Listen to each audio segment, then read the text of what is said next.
Article 147(1) as read together with Article 131, 2C and D of the Constitution. Ground 2, gross violation of Articles 147(1) and 152(1) of the Constitution by undermining the President and the Cabinet and the effective discharge of the national government's executive mandate. Ground 3, gross violation of Article 6(2), 10(2)(a), 174, 186, 189(1), and the fourth schedule to the Constitution by undermining devolution. 4, gross violation of Article 161 of the Constitution of the government's executive mandate. On the institutional and decisional independence. Gross violation of Article 6. Charge 5, gross violation of Articles 3(1) and 148(5) of the Constitution on the fidelity to the oath of the office and allegiance.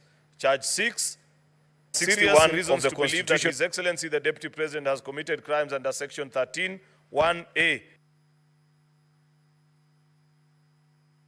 Give the Majority Leader the microphone. So let me take that again. Charge 6, serious reasons to believe that His Excellency the Deputy President has committed crimes under Section 13(1)(a) and 62 of the National Cohesion and Integrity Act.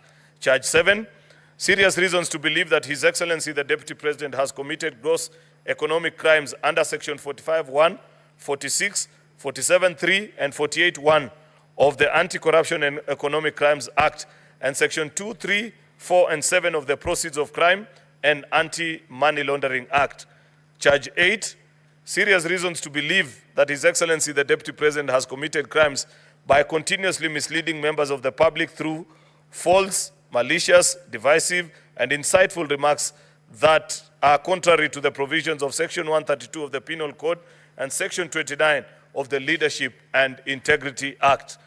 Charge 9, gross misconduct that is incompatible with the high calling and dignified status of the office of the Deputy President and a member of the Cabinet and the National Security Council. His Excellency the Deputy President has publicly attacked and undermined the work of the National Security, Intelligence Services and its officers. Charge 10, gross misconduct by openly and publicly insubordinating the President, who is the head of state and government. And finally, charge 11, gross misconduct by persistently bullying state officers and public officers. Mr. Speaker, this is a very difficult exercise that the House of the Senate is being called to undertake. It's the first time in the history, actually, of this country that this is happening. Though under the old Constitution, pre-2010, Mr. Speaker, such an elaborate process wasn't available. To the best of my recollection, I don't remember this kind of an exercise where the Senate is being invited to agree to charges initiated by the sister house and confirm them after listening to both parties that appeared before us in the National Assembly versus His Excellency Rigathi Gachagua the last 2 days. Mr. Speaker, I do this with a heavy heart because His Excellency the Deputy President is somebody that is well known to me. I consider him, Mr. Speaker, more than a colleague in the leadership of this country, more even than just a normal acquaintance in social circles. Majority Leader, you are called upon to give notice. Notice? Oh, okay. Apologies. Mr. Speaker.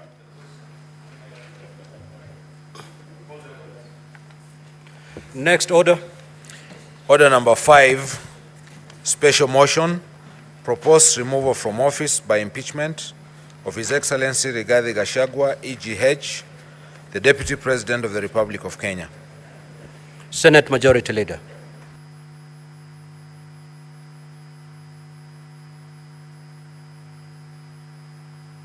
Mic, please.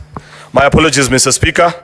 I now hereby move the motion, which is a proposed removal from office by impeachment of His Excellency Rigathi Gachagua, EGH, the Deputy President of the Republic of Kenya. That aware that the National Assembly on the 8th of October 2024 resolved with the support of 282 members, being at least 2/3 of all the members of the National Assembly, that pursuant to the provisions of Article 145(2), as read with Article 151(b) and 2 of the Constitution and the Standing Order 65(2) of the National Assembly Standing Orders, His Excellency Rigathi Gachagua, EGH, Deputy President of the Republic of Kenya, be removed from office by impeachment on the grounds specified in the special motion.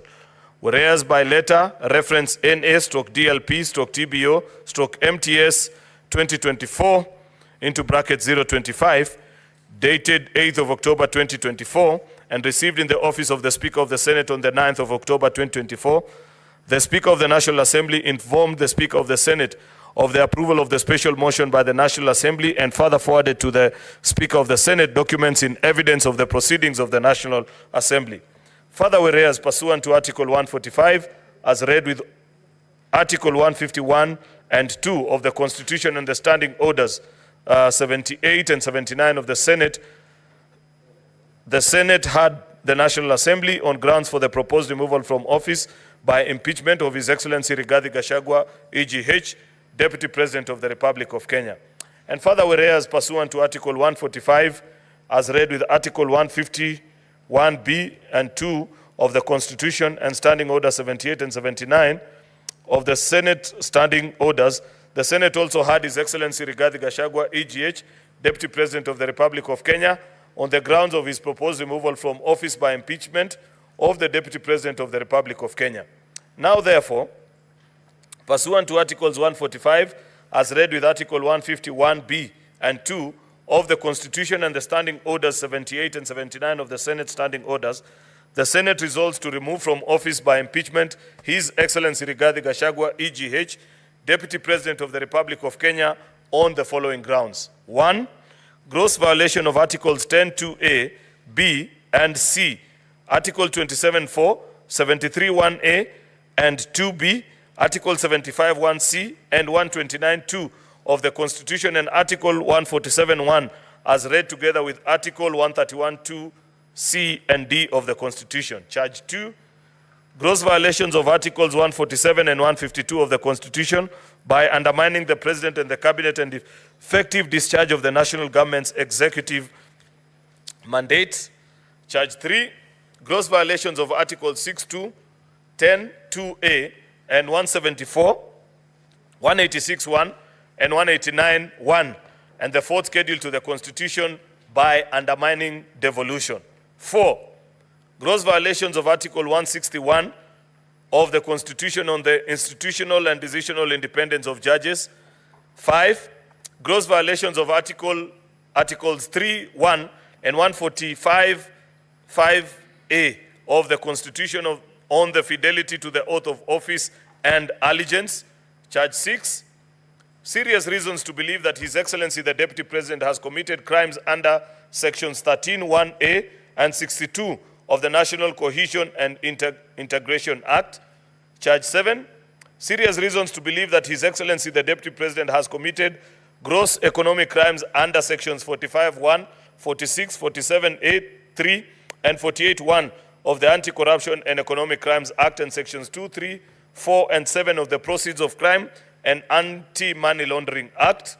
Charge 8, serious reasons to believe that His Excellency the Deputy President has committed crimes by continuously misleading members of the public through false, malicious, divisive, and insightful remarks that are contrary to the provisions of Section 132 of the Penal Code and Section 29 of the Leadership and Integrity Act. Charge 9, gross misconduct that is incompatible with the calling and the dignified status of the office of the Deputy President and a member of the Cabinet and the National Security Council. His Excellency the Deputy President that has publicly attacked and undermined the work of the National Security Intelligence Services and its officers. Charge 10, gross misconduct by openly or publicly subordinating the President, who is the head of state and government.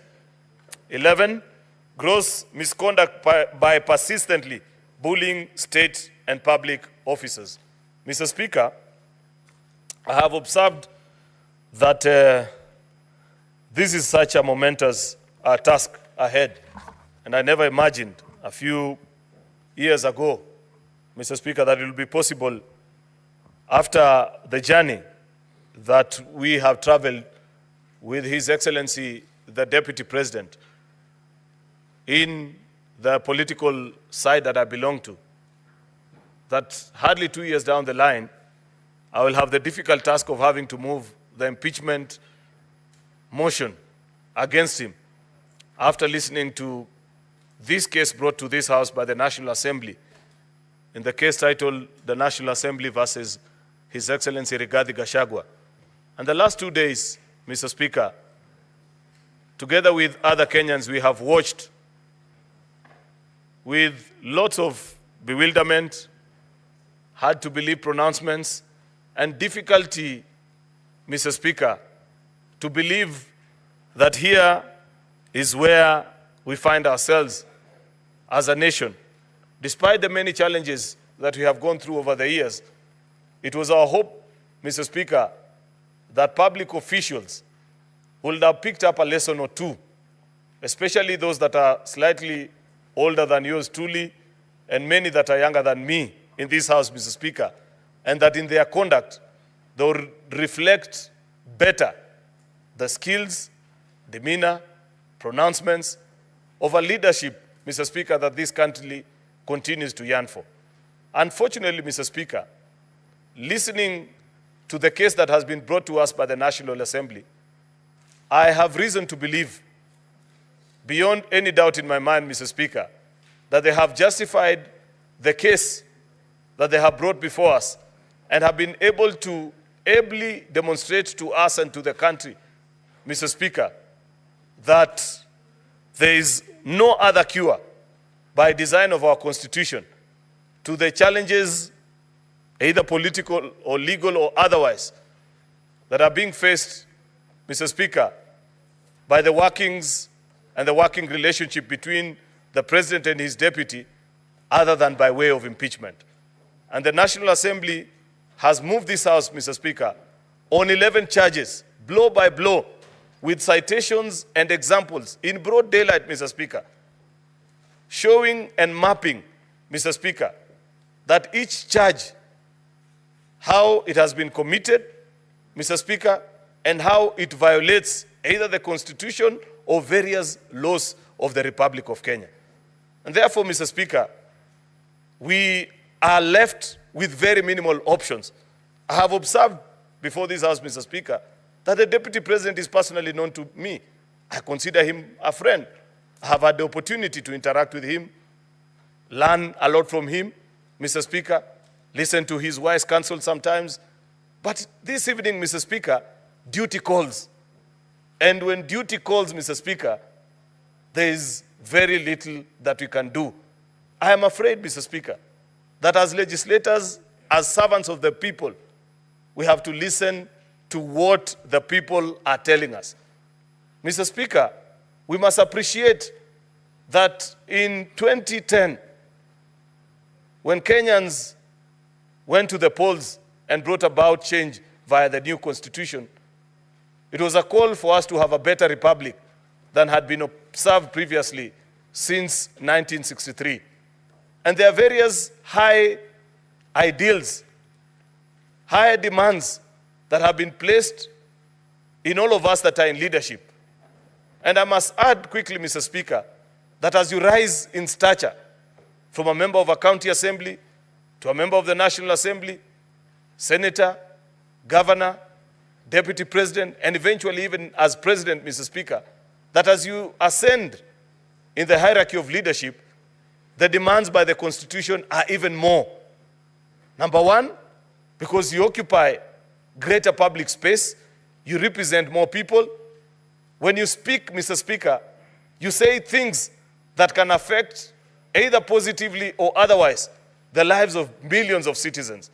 And therefore, Mr. Speaker, listening to the case that has been laid before us since yesterday by the lawyers of the National Assembly, reading through the bunch of documents that have been presented to us, attached with evidence, Mr. Speaker, I can confirm both to this House and to the country that unfortunately this country must make the difficult decision of having to to say goodbye to His Excellency, the Deputy President Rigathi Gachagua, because, Mr. Speaker, the reasons that have been listed have consequences by law of what you do when this happens. The National Assembly has demonstrated before us, Mr. Speaker, that on charge 1, that there are various articles of the Constitution, either through his utterances or his actions, Mr. Speaker, that have led other Kenyans to seriously believe and feel lesser Kenyans, Mr. Speaker, something that we thought we had slayed. We thought that we had worked so hard to build a cohesive society where it didn't matter after a political contest, Mr. Speaker, of who eventually wins, that you'd feel comfortable, you'd feel safe, you'd want to do business in any of our 47 counties, Mr. Speaker, and feel at home. Unfortunately, Mr. Speaker, listening to the utterances, reading through the response, Mr. Speaker, and the pleadings by his lawyers, and the pleadings and the admission, Mr. Speaker, by his own affidavit, Mr. Speaker, that either my good friend, the Deputy President, doesn't appreciate the higher calling that the office he occupies demands of him, or he has completely refused, Mr. Speaker, to accept the dictates of our Constitution. And when you get to that law, that place, Mr. Speaker, where there is conflict between man and our Constitution, then man must give way for our Constitution to thrive. That is a demand of a public office. Mr. Speaker, I know this is not an easy exercise.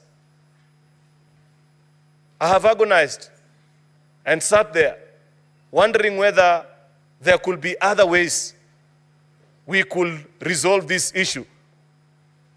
And I know for a fact that there have been attempts, Mr. Speaker, not just this time, but previously. I know for a fact, Mr. Speaker, that there have been occasions where either religious leaders, friends, people from business circles, Mr. Speaker, have attempted actually to mediate through some of these conflicts. But unfortunately, Mr. Speaker, instead of getting better, things have gotten worse. What is the essence of this session that we are having? Mr. Speaker, after listening through an impeachment process, the Senate sits as a jury to make a decision whether to find guilty or acquit. But like has been observed many times, and I have reminded this House on all the occasions when I have moved impeachment motions the last few years, Mr. Speaker, is an impeachment is political and legal conjoined together. It's about political accountability. It's about legal consequences of our actions as well, Mr. Speaker. There are political challenges, Mr. Speaker, that must be addressed. There are legal issues that have been raised as well, Mr. Speaker, which I want to believe when my colleague senators get the chance to address this House and convince each other. Perhaps people are watching and wondering, what is it that senators are doing at this hour? I believe that all the 67 of us that are here have had occasion to peruse through the evidence, listen, and this is a chance to share your thoughts about what you think and what is the proposed solution. I'm not sure, Mr. Speaker, whether my colleague senators will find the Deputy President guilty on all the 11 charges, or 1 or 2, legally speaker, or none. Mr. Speaker, I'm being quickly reminded by my colleague here that is possible. And that is fine, because it is based on what you had, what your mind is convinced about these particular charges that have been drawn, and what you think is best for this country, Mr. Speaker. I don't intend to be long, because I know, Mr. Speaker, we have agreed that we will do this not for a very long time. And I know there's so many of my colleagues that want to speak on this particular issue. But there are about 2 or 3 charges that I want to just focus my thoughts on, Mr. Speaker, and perhaps leave the rest to hear, to be convinced this way or the other by what my colleagues will pick. There is, Mr. Speaker, charge number 8, serious reasons to believe that His Excellency the Deputy President has committed crimes by continuously misleading members of the public through false, malicious, divisive, and insightful remarks that are contrary to the provisions of Section 132 of the Penal Code and Section 29 of the Leadership and Integrity Act. We have institutions that are charged with the responsibility of making sure that we are a cohesive society, Mr. Speaker. By statute, actually, after the 2010 Constitution, we set up the National Cohesion and Integration Commission. And it was our sincere hope, Mr. Speaker, that that commission perhaps will help us, especially we that are leaders, learn better from our utterances and do things, say things that leave the rest of Kenyans feeling that they are proud patriots, that the things that we do make them feel at home in this republic. It's unfortunate, Mr. Speaker, that despite this commission, for example, being funded by taxpayers, I have not seen them live up to their expectation. And perhaps part of the challenges that will emerge even after this impeachment process, Mr. Speaker, is to audit how some of these institutions continue to draw from the exchequer, yet not live up to their mandate. In fact, Mr. Speaker, I saw them issue the other day, I think, a statement saying, oh, if you carry out this impeachment process, it will divide the country. I want to tell that Reverend Kobe, I think his name is chairman, you better resign. I have never seen a public officer that is as disgraced as that gentleman. Why do I say so, Mr. Speaker? I remember in our days, last time, Mr. Speaker, this is the same institution that was so vigilant that would ban us even from coining phrases like hatupangwingwi and say that those phrases are divisive to the country. But I've seen for the last 2 years, Mr. Speaker, these narratives and clips that we are being shown, being whipped and hurting Kenyans on a daily basis, and have kept quiet about it. But finally, when the National Assembly has moved to say that we must put a stop to this, they finally show up on stage and say, oh, this will divide Kenyans. Mr. Speaker, surely, don't Kenyans deserve better from their public institutions, Mr. Speaker? I hope, Mr. Speaker, that at the end, by the end of this particular exercise, all the commissioners of that particular institution, Mr. Speaker, will find it fit to resign so that we can have Kenyans who understand how we can build a more cohesive society than those that are gatekeepers of those that push divisive narratives, Mr. Speaker. Mr. Speaker, we have been invited as well and have been challenged that on charge 10, that there is gross misconduct by openly or publicly insubordinating the president, who is the head of state and government. And I listened to one of the lawyers urge us and say, where is the complaint from the president? Surely, does the president need to complain to you, Senator Onyonka, to notice that there is a dysfunction in that particular office? That if there is a lack of symphony in action, in word, in deed, Madam Speaker, between the president and the deputy, and there is a continuous spat, such as what has been witnessed the other day, then constitutional consequences might follow, so that you clean up and have an institution that works for the greater interest of all the people of the Republic, Mr. Speaker. Finally, Mr. Speaker, I know not everybody agrees with those of us that hold the view that the Senate has been sufficiently convinced by these charges, either one of them, all of them, or none that I say. But what I find difficult, Mr. Speaker, is to accept the proposal by those that want to reduce this House and claim that Parliament is a gathering of just a few people. And I have watched many people say that, pundits on the television, including none other than the Deputy President himself, who on many occasions, including last weekend in Embu, has said that his only faith is in the courts of the Republic of Kenya and nothing about this particular House. Mr. Speaker, perhaps it will be important for somebody to remind him, what is the history of Parliament? Parliament is a gathering of all Kenyans. I have said many times, Mr. Speaker, that because it is not possible for all the 50 million Kenyans to meet at one place and agree on issues, Mr. Speaker, they agreed to do so through their representatives, Article 2 of our Constitution, Mr. Speaker. And therefore, a gathering of a House of Parliament, Mr. Speaker, cannot simply be wished away by being described that a few members either overturning or undermining the will of the people of Kenya. I believe Kenyans speak directly through the election, or indirectly through the elected representatives, who are the people in the National Assembly, in the Senate, in our county assembly.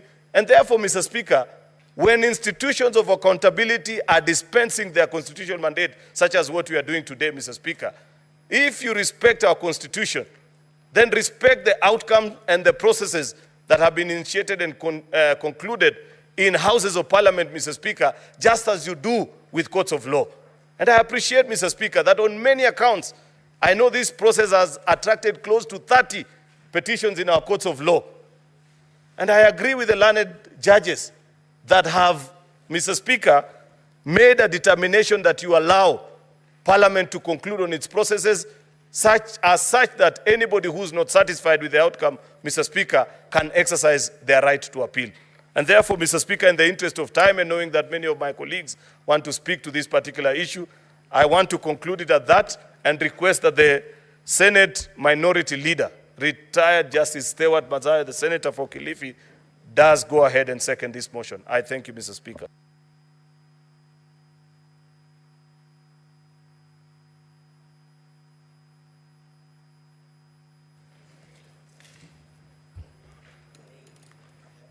Asante Bwana Spika.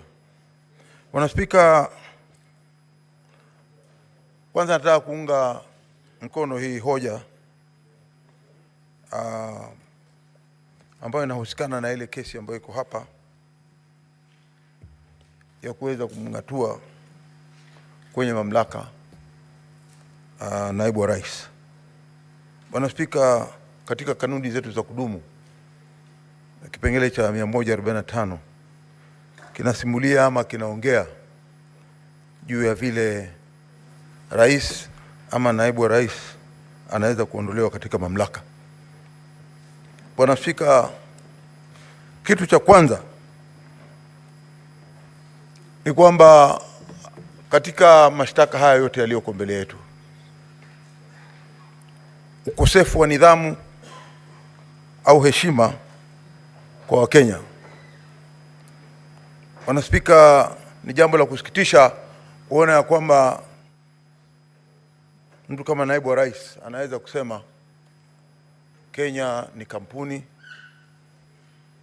na kwamba Kenya pia vile vile iko na zile wanaita nafikiri zabuni amani shares, na kwamba ikiwa wewe hukuweza kufanya kitendo kama hicho alichokuwa wakitaka wao cha kupiga kura, basi wewe utangojea sana ili uweze kupata maendeleo. Bwana Spika, tukiangalia zaidi tunaona ya kwamba mtu akiwa naibu wa rais, yeye anakuwa kiungo muhimu sana cha kuweza kuunganisha taifa. Sasa wewe ukiwa kama naibu wa rais na umechaguliwa, kazi yako wewe, waliokupigia kura, ambao hawakukupigia kura, wewe maendeleo ni lazima yafike kwenye mashinani ya kote nchini. Na wewe ni ndugu, ni baba, ni babu, ni mzee wa nchi hii. Kila mahali unapokwenda unatakana kuheshimika katika nchi yetu. Lakini jambo la kusikitisha ni kwamba, na sio mara moja, sio mara mbili, pengine ambapo pengine ulimi uliteleza, lakini ilikuwa ni kila siku mahali popote anapokwenda katika hii miaka miwili ambayo tumekuwa nayo katika uongozi wa Kenya Kwanza. Yeye akiwa kama naibu wa rais amekuwa anahubiri, hata amekwenda maeneo ya ndugu yangu, na mimi namjua huyu ni Mkenya kabisa, ndugu yangu Cherargei, akatamka tena maneno kama hayo mwisho. Na sisi tunasema kwamba maneno ya kuweza kutenganisha Wakenya ama kuwapatia kwamba sisi tumepata, kwa hiyo kule wale wengine watabaki. Nchi ya Kenya ni nchi moja, na kama kulipa ushuru, kila mtu analipa ushuru. Pia sisi kama watu tunaotoka pande za pwani, pande za Kisumu, pande za Western, pande za kila mahali katika Kenya, watu wote wanalipa ushuru. Kwa hiyo nafikiri kwa maoni yangu ni jambo la kusikitisha kuona ya kwamba naibu wa rais anaweza kutamka vile aliweza kutamka ya kwamba Kenya ni kampuni na lazima uwe na zabuni ya kutosha ili uweze kupata maendeleo. Bwana Spika, vile vile mimi nitaongea kwa upande ule ninaotoka wa Kilifi, mahali panaitwa Vipingo, mahali ambapo yeye ana hoteli ya familia. Manake hoteli ilikuwa ya ndugu yake, lakini hatimaye yeye akaweza kuichukua ile hoteli. Sitaenda kwa upande ule wa mwingine wa kwamba pengine ilikuwa ya nani, lakini ilikuwa ya hiyo familia. Kitu cha kusikitisha ni kimoja tu. Katika maendeleo yale ambayo tunahitaji sana ndani ya Kilifi ni barabara. Na mojawapo ambao sisi tulikuwa tunalalamika zaidi upande ule ni kwamba barabara iligeuzwa na ikatoka barabara ya kutoka Mombasa mpaka Malindi, katikati ikageuzwa na ikaenda ndani mpaka kwa hoteli ile inaitwa Vipingo Resort Limited or something like that, ikaenda mpaka kule. Hiyo ni mali ambayo ingekuwa ilifaidisha zaidi watu wa Kilifi, hususan kwenye wakulima na wafanyabiashara na wananchi kama kawaida kupata maendeleo ya kuona barabara hizo, lakini yeye akaigeuza na ikaenda kwake. Mimi mwenyewe nilipata nafasi ya kwenda huko, Bwana Spika, utaona kwamba barabara inahepa Mikanju, inahepa mpaka Miembe ikienda kwenye hiyo hoteli, ambapo sio jinsia ya vile barabara huwa zinatengenezwa. Bwana Spika, hapo tukaona kwamba ni kiukaji wa nidhamu. Bwana Spika, vile vile ningependa kusema kwamba si sote ni watu ambao tunaamini kwamba kunaye Mungu, na ukimkosea Mungu yeye mwenyewe huwa anajua kuna wakati fulani atakuja kukuadhibu. Bwana Spika, tumeona ya kwamba wale ambao walikuwa wamekosewa hivi sasa kuna malipo ambayo yanaendelea. Bwana Spika, tukiangalia haya malipo ni kwamba imetokea kwamba zile mali zote, watoto wote wale wa yule ndugu yake mkubwa aliyefariki. Jambo la kusikitisha kuona ya kwamba mimi ama ndugu yangu yoyote hapa ndani ya Senate hatuombi, lakini ukifa kama mali yako haitakwenda kwa watoto wako, inaenda kwa ndugu yako na bibi yake na watoto wake. Tunaona hiyo pia ni ukosefu wa kuona nidhamu ndani ya familia, ambao wewe kama kiongozi wa familia unatakana uilinde na uitunze. Naona kwamba wameweza kupata maendeleo. Bwana Spika, ya mwisho ambao nataka kusema kwa hivi sasa ni kwamba wajane wanapolia Mwenyezi Mungu hujibu, na nafikiria wakati wa kujibu sasa umefika. Kwa hiyo asiweze kulaumu mtu yote. Hapa ndani ya hili bunge tumeangalia, hakuna kwa upendeleo upande huu ama upande huu. Tunasema ya kwamba haki itendeke. Mwisho nataka kusema ya kwamba pia kuna ile ya kwamba ikiwa tuko katika timu kama wewe katika cabinet, vile vile Bwana Spika, tunaona ya kwamba katika yeye akiwa kama mmoja wapo wale watu ambao wanaketi katika kamati ile ya kuangalia katika nchi ya ujasusi, yale NIS, alitamka mambo ambayo yalikuwa hayafai ya kuweza kulaumu kiongozi wa ujasusi, ambapo haikuwa na maana yoyote. Kama kulikuwa kuna nia ya kusema kitendo kama hicho, angekuwa alimuita kamishna yule wa polisi IG, njoo hapa, na akamuita yule mkuu wa ujasusi, njoo hapa, na akaketisha pamoja. Je, wewe mkuu wa ujasusi uliweza kupeleka ripoti yako kwa mkuu wa polisi?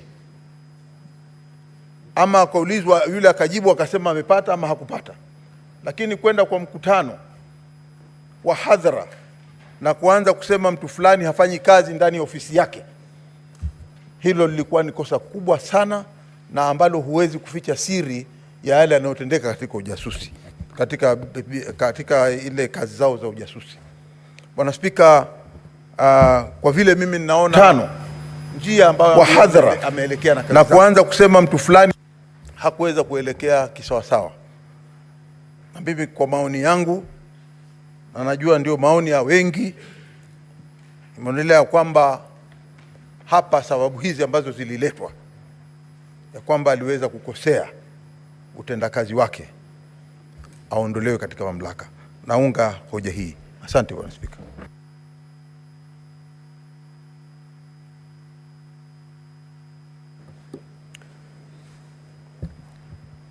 Honorable Senators, I now propose the question.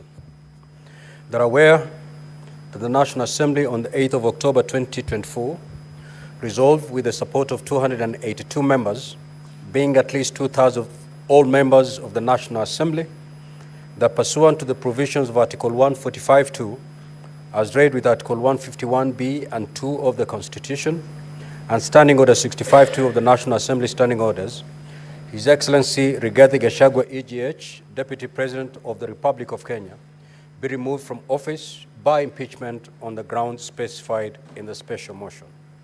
Whereas by a letter reference NA/DLP/TBO/MTS/2024 into brackets 25, dated the 8th of October 2024, and received in the office of the Speaker of the Senate on the 9th of October 2024, and the Speaker of the National Assembly informed the Speaker of the Senate of the approval of the special motion by the National Assembly, and further forwarded to the Speaker of the Senate documents in evidence of the proceedings of the National Assembly.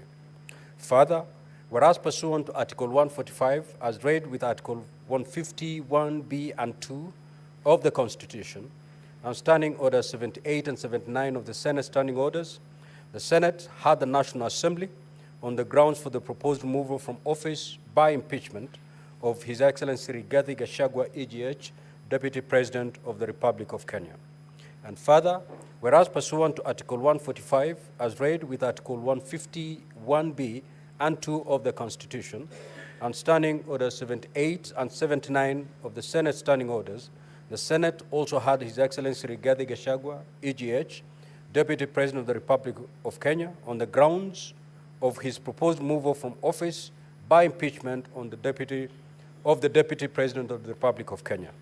Now, therefore, pursuant to Article 145, as read with Article 151(b) and 2 of the Constitution, and Standing Orders 78 and 79 of the Senate Standing Orders, the Senate resolves to remove from office by impeachment His Excellency Rigathi Gachagua, EGH, Deputy President of the Republic of Kenya, on the following grounds. 1, gross violation of Articles 10, 2A, B, and C, 27(4), 731A, and 2B, 751C, and 129(2) of the Constitution, and Article 147(1), as read together with Article 131, 2C, and D of the Constitution.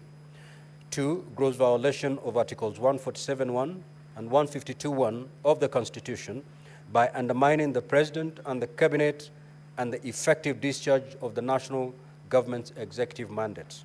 3, gross violation of Articles 62, 10, 2A, 174, 186(1), 189(1), and the 4th schedule to the Constitution by undermining devolution. Gross violation of Article 60, 161 of the Constitution of the institutional and decisional independence of judges. 5, gross violation of Articles 3(1) and 148(5)(a) of the Constitution on the fidelity to the oath of office and allegiance. Number 6, serious reasons to believe that His Excellency the Deputy President has committed crimes under Sections 13(1)(a) and 62 of the National Cohesion and Integration Act.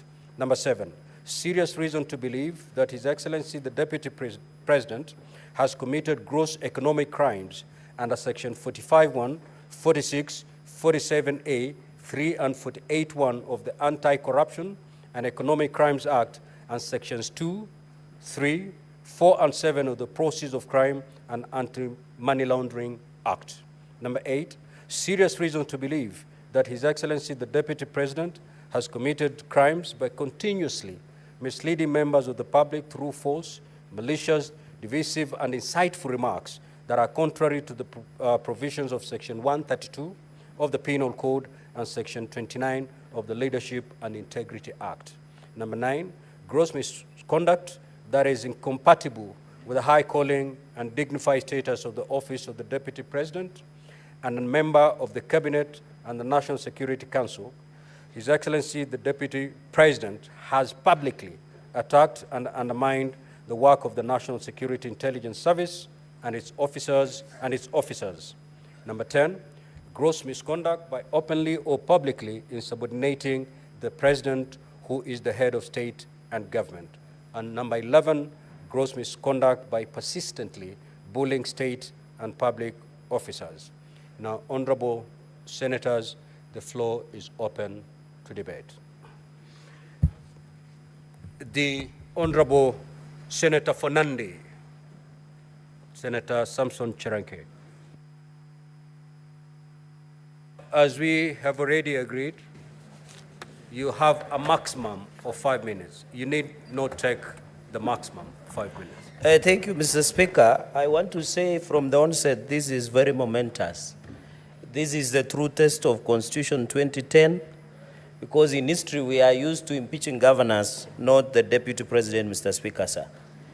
On this process that has ongoing, Mr. Speaker, although as I begin, I want to wish my brother and friend, Rigathi Gachagua, a quick recovery after that unfortunate incident. Mr. Speaker, the process largely has gone on well until the adherence of Article 50, Mr. Speaker, where we have not succeeded in giving fair hearing to the Deputy President, Mr. Speaker.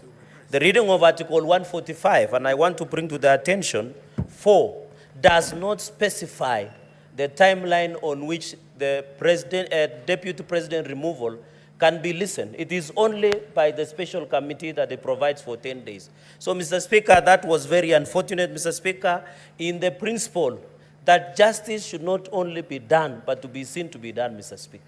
Many Kenyans are asking questions, Mr. Speaker, what really happened?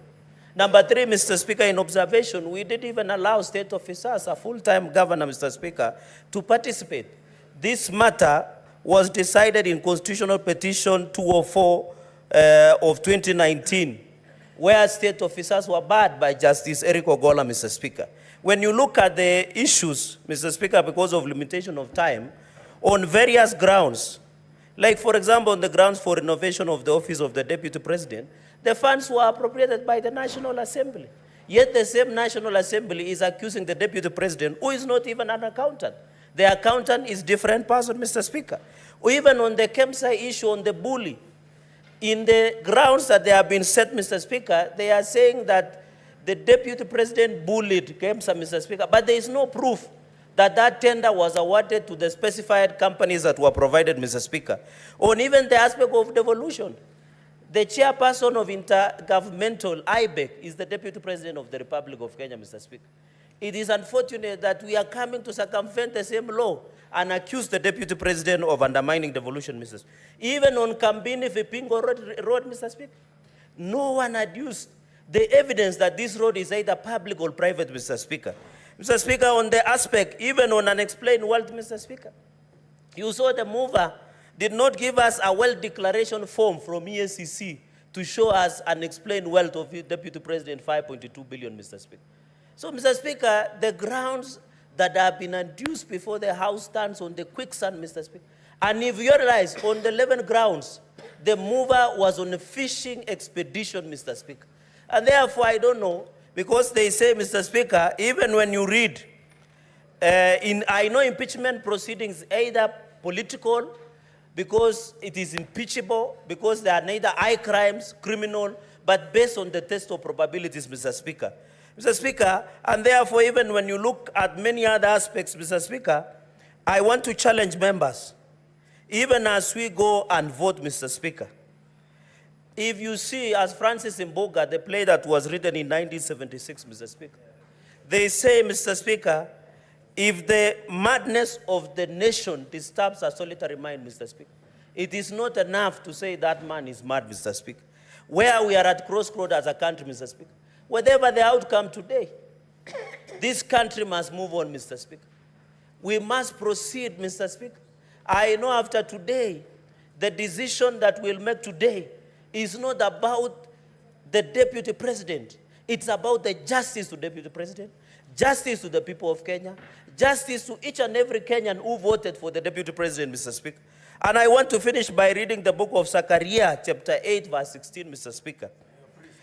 I am preaching today, Mr. Speaker. And may it get to the souls, Mr. Speaker. Amen. Zechariah, Mr. Speaker, 8, verses 16. And even Glenn Washington, Mr. Speaker, and Morgan Heritage in Reggae, they say a man is not guilty until it is accused of being. Mr. Speaker, in Zechariah 8, verse 16, these are things that you are to do. Speak truth to each other and render true and sound judgment in courts. Senate, my colleagues, by the time you cast your vote, think about it. It is not about Rigathi. It is not about anybody else. It's about the Republic of Kenya. Our children, our nation, Mr. Speaker. I finish by saying...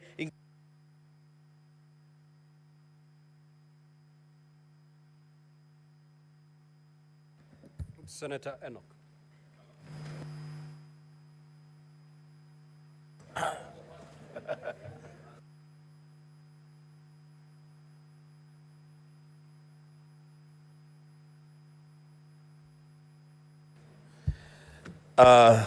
Thank you, Mr. Speaker. Mr. Speaker,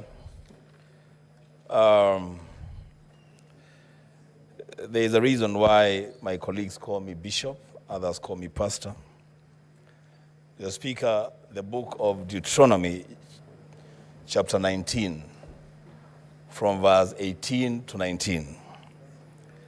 It says that the judges shall inquire diligently, and if the witness is a false witness and has accused his brother falsely, then you, the judges, shall do to him as he had meant to do to his brother. So you shall purge the evil from your midst. Mr. Speaker, I did not know that I would be a senator in Kenya at such a time as this, being called upon to judge between the National Assembly and the Deputy President of the Republic of Kenya through a motion brought here by one Honorable Mwengi Mutuse. But Mr. Speaker, here we are, and where duty calls, I will answer the call with courage and guided by a deep desire for that which is good for our nation.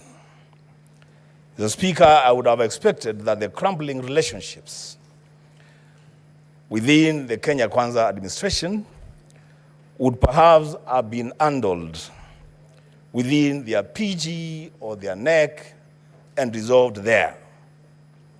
But because they have chosen this path, Mr. Speaker, they have made their bed, they must lie on it.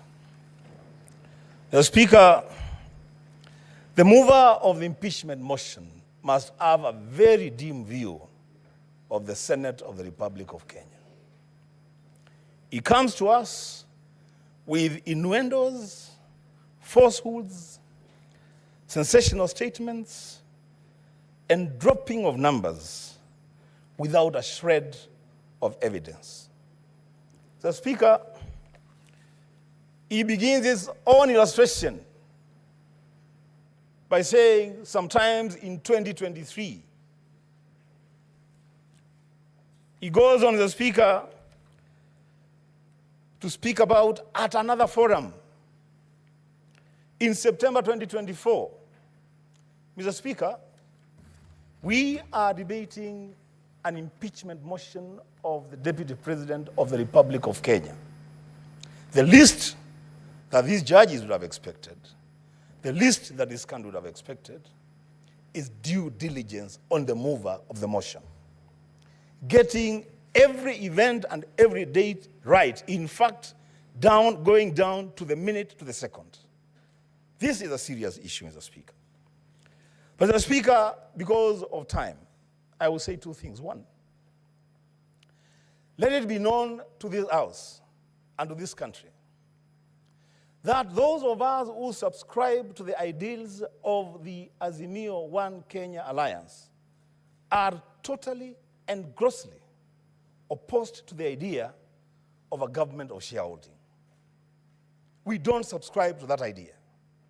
We believe in an all-inclusive government where every person and every region have their space in this country. But Mr. Speaker, when that matter was presented to us as an accusation, as a ground for impeachment of the Deputy President, during cross-examination and going through the evidence table before the Senate, it is clear to this House, it is clear to this country, that the idea of a government of shareholders is a foundational policy of the Kenya Kwanza administration. The signature for that policy is appended by none other than the party leader of that coalition, the President of the Republic of Kenya, the Speaker of the National Assembly, the Chief Cabinet Secretary, and Mr. Speaker, I would dare say, don't drag the Speaker of the Senate to this because he's not part of this. Mr.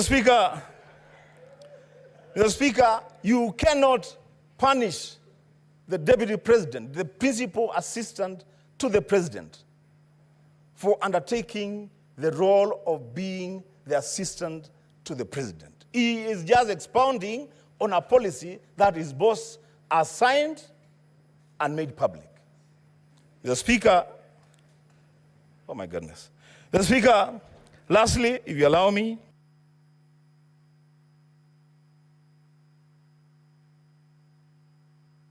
Senator Methu.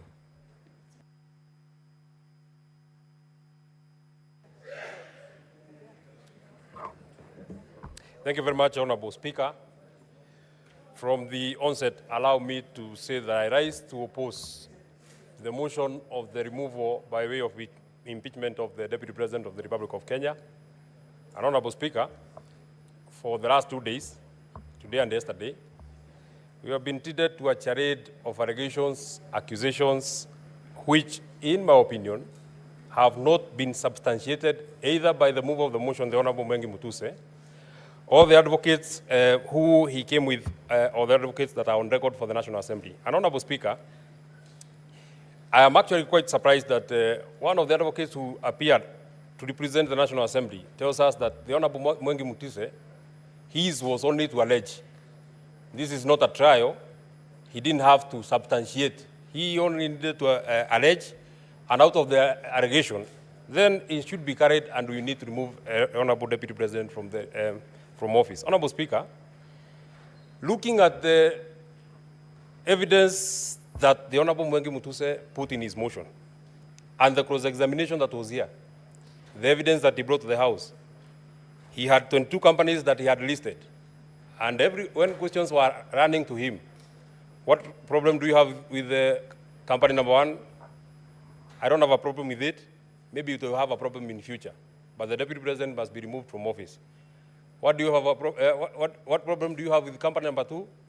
I don't have a problem with it, but it might have a problem in future, and the Deputy President must be removed from office. And he kept telling us, I don't have a problem with the next one, the next one, the next one, the next one, but the Deputy President has to be removed from office. Honorable Speaker, I posed a question to the Honorable Mwengi Mutuse. He alleged that the Deputy President has a dairy farm in Nyandarua County. The fairest thing, or the least that anybody would do to such an accusation, you need to tell us where in Nyandarua is this land, at least remotely tell us what is the title number, so that even if, as the area senator, if I want to verify that indeed the Deputy President has a dairy farm in Nyandarua, there is something that I can look at. Honorable Speaker, he said, I don't know, but the Deputy President has to be removed because it is time to remove the Deputy President. On the question about Meru, where is the title number? I don't have it, but the Deputy President has to be removed from office. His wealth is 5.2 billion. Have you done a valuation? I don't have a valuation. I don't have a valuation. I don't mind. The Deputy President has to be removed from office. There is no evidence that I have in record. I don't mind. The other funnier question that we had, Honorable Speaker, is that the Deputy President has an allegation of insubordination. And the insubordination can only be sanctioned by the immediate supervisor of the Deputy President. The immediate supervisor of the Deputy President is the President. Is there any affidavit that the President has complained that there has been insubordination by his own deputy. Nothing. But the only thing that I would want to hold on to, on this particular allegation of the deputy president having been alleged to have insubordinated his immediate supervisor. Since this motion of impeachment started, we have not had any comment from the president, either saying what has been alleged by Honorable Mwengi Mutuse is true or not true. So I want to believe that beyond the owner of the motion of the Honorable Mwengi Mutuse, the president is the bigger owner, because he has not denied that this is there has been an insubordination. And my comment would be this: this divorce that the president is looking for, you shall get it, but it will be painful, it will be hurtful, it will be catastrophic, it will have casualties. At the final vote that will be casted today, we might be the first casualties. But the casualties of today are not necessarily the casualties of tomorrow. And out of the vote that shall be taken, I'm speaking to our partners in the coalition and the other people who are here from ODM and the other parties. This vote that you shall take today, it is not in vain that the senator for Nyandarua, it is not in vain that the senator for Kiambu, it is not in vain that the senator for Muranga, it is not in vain that the senator for Laikipia, it is not in vain that the senator for Kirinyaga, with strict instructions from the people who elected this government, have told them to come and oppose the motion that is on this floor of the House. Honorable Speaker, I'm being disrupted. The point that I wanted to make is, it is not in vain that we have been instructed not to sanction this divorce. But if it comes, we shall take it in our strides. I want to tell the people who are here, the vote that we shall cast here, we shall not put it in our minds. We shall put it in our hearts. The people of the region that I have mentioned are at their lowest. We are calling on the senators who are here. It is time to stand with us. Finally, this motion had to be processed in a haste. We had to try a man in hospital because the only crime that Rigathi Gachagua has committed is a political crime. So he had to be removed out of the way, whatever it will take, whether he's in hospital, whatever it will take, he has to get out of the way. That can only happen if it has the direct sanctioning of the President of the Republic of Kenya, His Excellency William Samoei Ruto. Senator Tom Ojenda.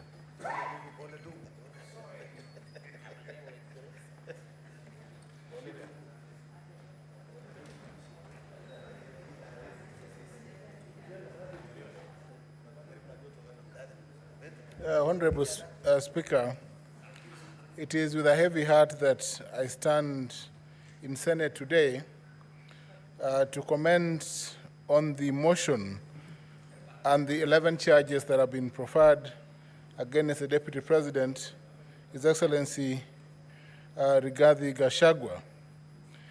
During today's session, when the advocate for the Deputy President made a presentation, I posed a question to the advocate. And the question, Mr. Speaker, sir, related to the share question which informs count one. Count one is on gross violation of Article 10.2, Article 73, Article 75, 129, 147, and 131 of the Constitution.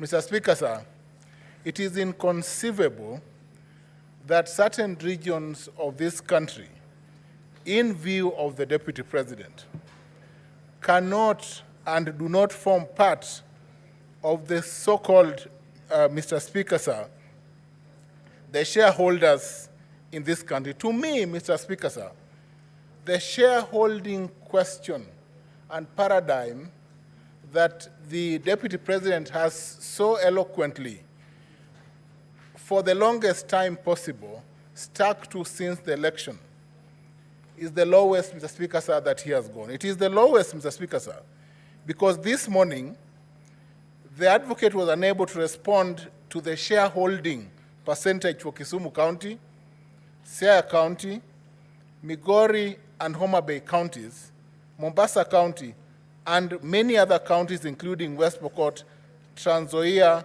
Mandera, Marsabit, and Vihiga counties.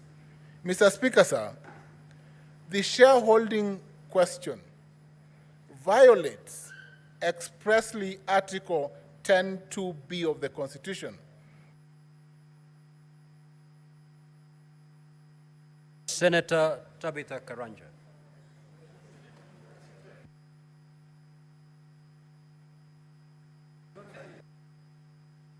You have 2 more minutes. It's a system flow. Mr. Speaker, I thought that was rigging. I thought that was rigging. But Mr. Speaker, sir, may I move to just conclude, to move? Mr. Speaker, sir, the presidency of this country, and we have moved under Articles 145 to 155 of the Constitution to impeach the Honorable Deputy President. The embodiment of the role of the President at Article 131 of the Constitution, Mr. Speaker, sir, the President is the embodiment of this country. He represents this country, and therefore, Mr. Speaker, sir, any coalition agreements of any nature must crumble in the face of Article 131 upon election. The President and his deputy, who is his assistant, must, Mr. Speaker, sir, embrace the principles of inclusivity and Article 10 and be the face and represent all the people of this country. Submissions made by councils for the National Assembly to the effect, Mr. Speaker, sir, that any instrument, be it a political agreement deposited with the registrar, Mr. Speaker, sir, that violates this principle of necessity, Mr. Speaker, sir, are unconstitutional. And it is in the face, Mr. Speaker, sir, of this first count that I will vote in favor of the impeachment of the Deputy President. Mr. Speaker, the other counts that are set out and that relate to violation of the principles of national cohesion, Mr. Speaker, sir, have been proven by the submissions made before this House this afternoon. Violation of Article 147 and 152 of the Constitution have been proved as set out in the charges framed by the National Assembly. Mr. Speaker, for the first time, let me say this, that this country must pull together in one direction. And that direction, if the President, Mr. Speaker, sir, and the Deputy cannot work together, then the interests of this nation cannot be safeguarded by allowing the Deputy President to continue being in office if his ideals are clearly in contravention or oppose the ideals that are held by the President of this country. We must support His Excellency President Ruto to run this country in a coordinated manner that Mr. Speaker, sir, brings together all the citizens of this country in a manner that coalesces all the 45. Senator Tabitha Karanja.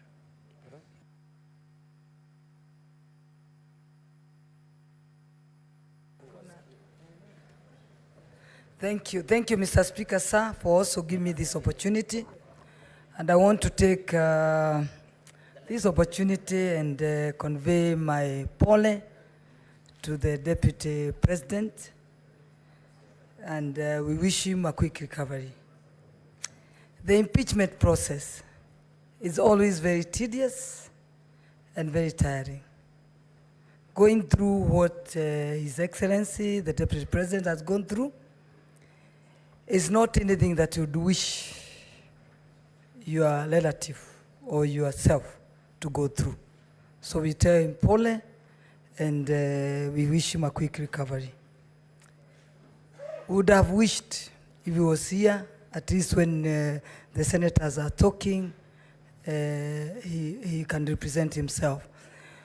But unfortunately, the procedure must go on because we are time-bound. This leadership, we must make decisions for the people of Kenya. As myself, Tabitha Karanja, the Senator of Nakuru County, I pray to God to give me wisdom to make the right decision for my people. I represent a county that is a home for 42 tribes. Nakuru represents Kenya. Meaning I must make the right decision to ensure that there is peace in our county. But I want my Nakuru people to trust me, Nakuru people, the people I represent, that I will make the right decision for them. When you look at the economic front, we all know the people who lead the economy of this country. Let's say the manufacturing, the hotels, insurances, the finance institutions. Unfortunately, I also come from that world. I came from the business world. The people driving this economy, all what they want is to ensure that there's stability in this country. So that there's stability that can guarantee conducive environment for them to do business. The deputy position, the deputy president's position, or even the deputy governor's position is a position that we need to think about. If you look, it has a history that every deputy president is unlikely that they survive. But we need to have the firing and hiring to be given to the same person that hires. Rather than having those people bringing, after firing, they want to fire, they bring them to the floor of the Senate. I wish we can go back to the Moi regime, where they used to be sacked and nothing changes. You hire as another one tomorrow, the following morning. Fortunately, the political formation in this country have representation from different communities. I know we are always asking where we are, but when the boss says he doesn't want the person that is hired, a manager, it is very, very hard to say that you can save that person, because even if you save him, where is he going to work? He may even find the offices are locked. So I think you make the right decision to ensure that this country moves, because all what we are looking for is stability of this country. And I know when I'm in this floor, if we're unlikely that we don't save the deputy president of the Republic of Kenya, the one we have, that deputy president came from one community. I just pray that that position will be returned to the same community. Thank you, Mr. Speaker, sir. Asante. Senator Okoit Omtata.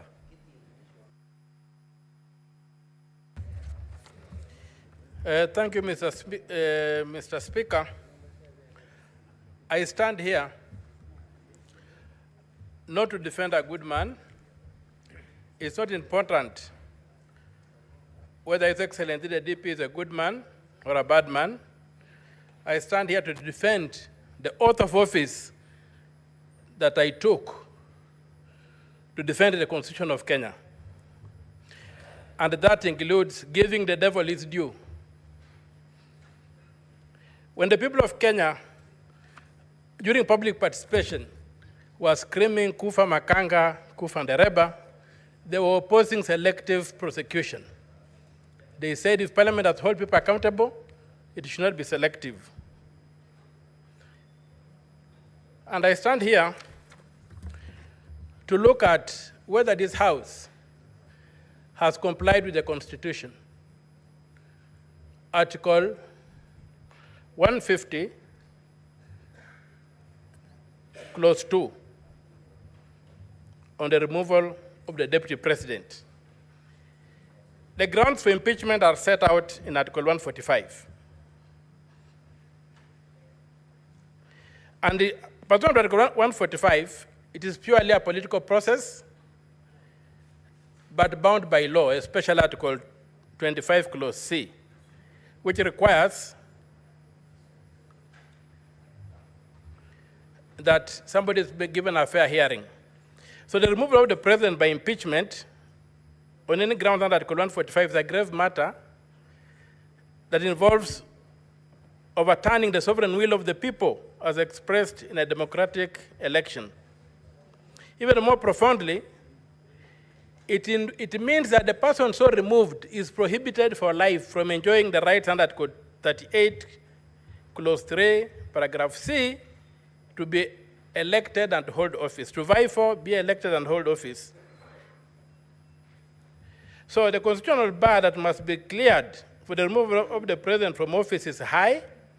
The Constitution requires that the removal must be well-founded in law, and that's why it prescribes the thresholds. And it must be objective.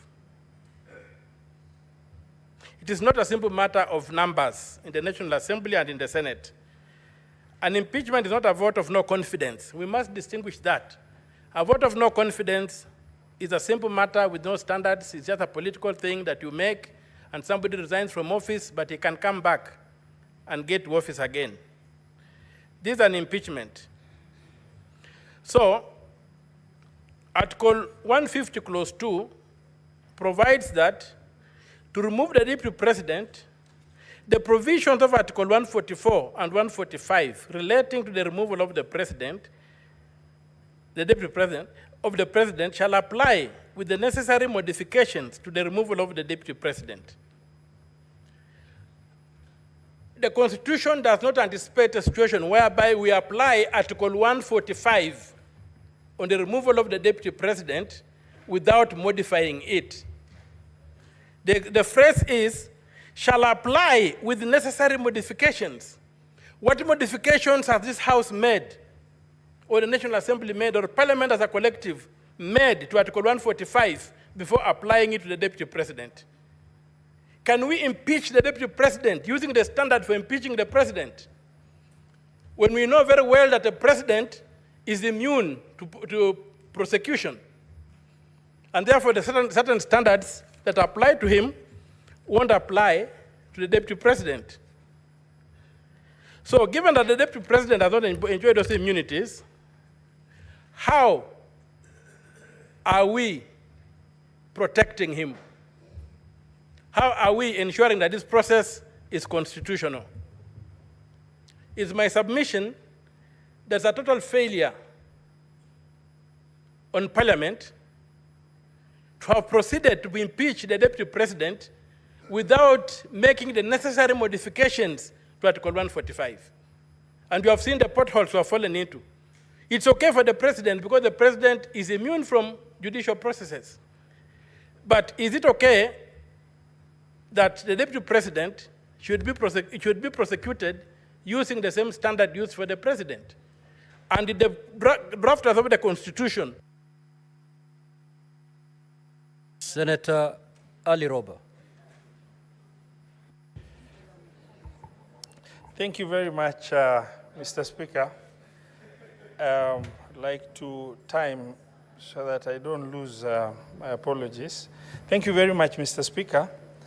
Yesterday, the Council for the Deputy President had really spent a lot of time in trying to bring out non-issues, leaving out the critical substance of the case against the Deputy President.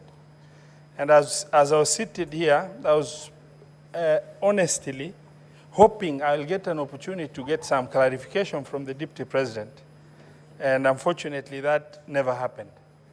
But since we are here and the public are watching, there are issues that need to be responded to.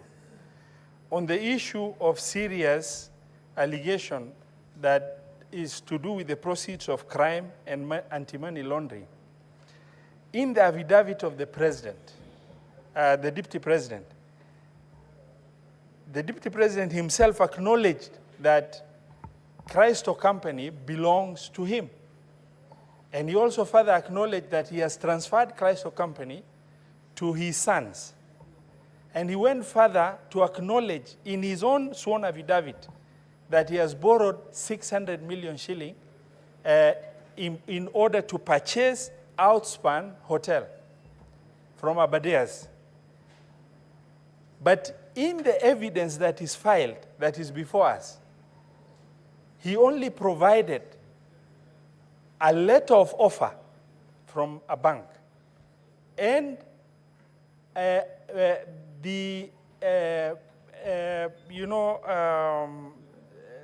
resolution of the company. But he failed to provide, and all of us understand the loan process and how tedious it is. The Deputy President failed, and if you are accused and you are threatened to be removed from the office of the Deputy President. I believe that the least that was expected of the Deputy President and his legal team is to, get with clarity a closed loop by providing the evidence that is required. For example, there is no provision in that in the evidence and that is filed before us of what happened after an offer was made. Normally it is followed by an agreement, a loan agreement. That evidence of loan agreement has not been filed. It is followed by a collateral document that was used. And, the need to get the collateral document through the legal perfection in terms of valuation report of that asset itself. He has not provided the charge document that indicates that that loan has been charged. In the evidence that is filed, he has not provided evidence of the fact that there is money credited to Christo account. And he has not further provided evidence of money leaving Christo account to go to Abadeas for acquisition of outfund. And the legal counsel expects, by concentrating on non-issues with the petitioner, that these issues will be swept under the carpet.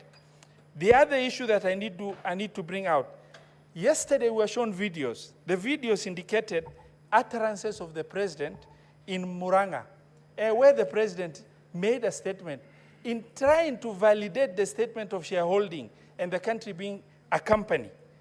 They showed the president making a statement of nyinyi mumepata share yenu.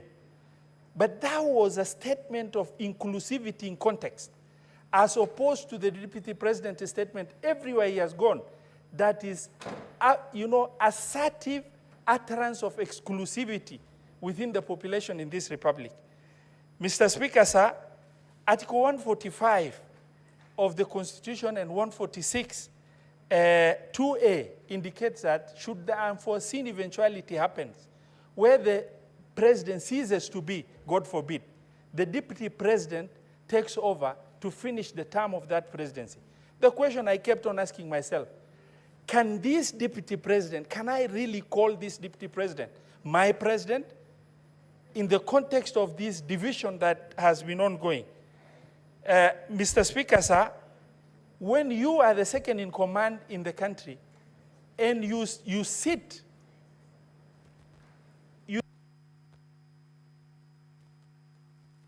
Senator Karungo.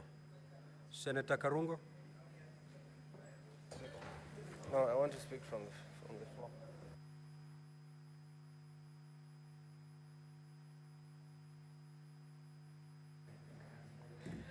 Thank you very much, Mr. Speaker, for the opportunity to oppose this motion. I stand to oppose, and I'll start from where I left by saying that children deserve the most honest and thoughtful answers. And allow me, when I give my point, to talk to my children and the children of patriots of this country, Mr. Speaker. Mr. Speaker, cutting off the neck does not cure headache, Mr. Speaker. Mr. Speaker, it is one thing to condemn a healthy person and another to condemn someone who is sick or bedridden. Today, we were told the Deputy President fell ill, and he requested for time for us to give him an opportunity so that we can hear him. But that opportunity was not granted because we're in a hurry, and yes, I think we are. I don't know to where. Mr. Speaker, this is an impeachment in absentia. And I believe, Mr. Speaker, without contradiction, that probably it is a flawed process, Mr. Speaker. And for some reason or at some point, I was not able even to know who we are impeaching. Is it the Deputy President or the Governor of Siaya, Mr. Speaker? Why am I saying that? Because our starting orders, starting order 81 and starting order 80, says when a governor should appear before us. And we saw a governor standing there, Mr. Speaker. So sometimes I was asking myself, Maybe the governor impeached himself by just appearing to us, Mr. Speaker. And I want to tell you, Mr. Speaker, when you listen to Mr. Mutuse, the main witness, when we ask him questions, he was saying this is just a prima facie, prima facie, prima facie. I'm not a lawyer. I Googled, and it says, prima facie says on first sight. So we are impeaching the deputy president on allegation of at first sight. Mr. Speaker, we don't even love at first sight nowadays. But we have made the process of impeaching a deputy president so easy than kicking out a nagging boyfriend or a nagging girlfriend. So I stand here from Kiambu saying that, Mr. Speaker, I'm not going to impeach the deputy president because listening to the accusation here, they are not enough. They do not meet the threshold of removing somebody from the office. You ask Mutuse here, you heard it. Mr. Mutuse, tell us. He says, I was not in an investigation journey. Mr. Mutuse, I just imagined. Mr. Mutuse, I don't know. Mr. Mutuse, I believe. Mr. Mutuse, Senate, believe me. Even if you don't believe me in one occasion or in one ground, just take one, the one that you love, Mr. Speaker. Mr. Speaker, it's sad that my brother, a person from my area or my region, the deputy president of this country is being impeached. And I want to talk to the majority leader, person I really respect, and also the senator for Bomet, Mr. Sigei. When we hope to save a brother, remember us when we ask you to save our brother, Mr. Speaker. Mr. Speaker, as I conclude on this issue, Mr. Speaker, he who assesses the integrity of others must exemplify an even higher standard of integrity on himself. I want to ask you members, please, as I go down to write your names or the sins on the ground, and I'm not calling myself Jesus, ask yourself, would you be the first one to throw the stone on the deputy president? And Mr. Speaker, I am going to leave this by saying I'm going to vote on all 11 counts. No, no, no, no, no. I'm going to vote no. And I'm going to leave you with one quote I've read from a member of parliament from Gatondo North, who has said, Mr. Speaker, and I read, the dog is not sick, it's just afraid, facing its last 2 hours of power forever, Mr. Speaker.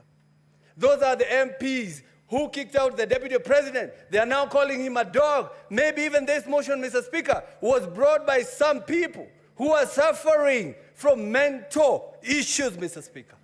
I'm going to say that because how do you call a deputy president is a dog and he's not sick and he's only waiting to get out of power for 2 hours? I ask you, brothers, please do not play along the galleries. Respect the deputy president, respect the people of Murima, and I leave you with Exodus 19, verse 12, Mr. Speaker. We were told if you touch a widow, you die. It says if you touch the mountain, you die. I vote no. Senator Sifuna. Senator Edwin Sifuna. Honorable Speaker, let me join you and the others who have sent their sympathies to His Excellency Rigathi Gachagua. We wish him a quick recovery so that he can come back. Honorable Speaker, I think it is a very unfair accusation that we are impeaching somebody whilst in hospital. It has been said here, Honorable Speaker, that nobody can predict when you can be taken ill. It can happen to any one of us.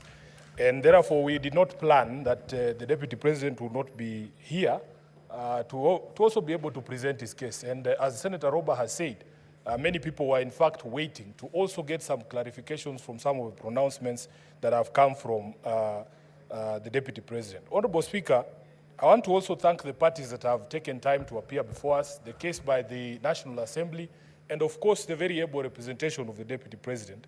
Honorable Speaker, it is clear that the case by the National Assembly is not perfect.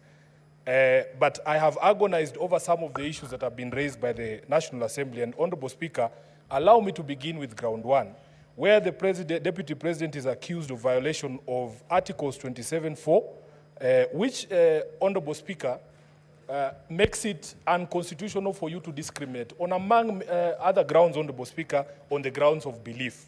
Secondly, Honorable Speaker, there is also an express provision under Article 73 on the same and Article 33(3)(d) that specifically deals with speech, Honorable Speaker, that constitutes advocacy for hatred on the basis of discrimination.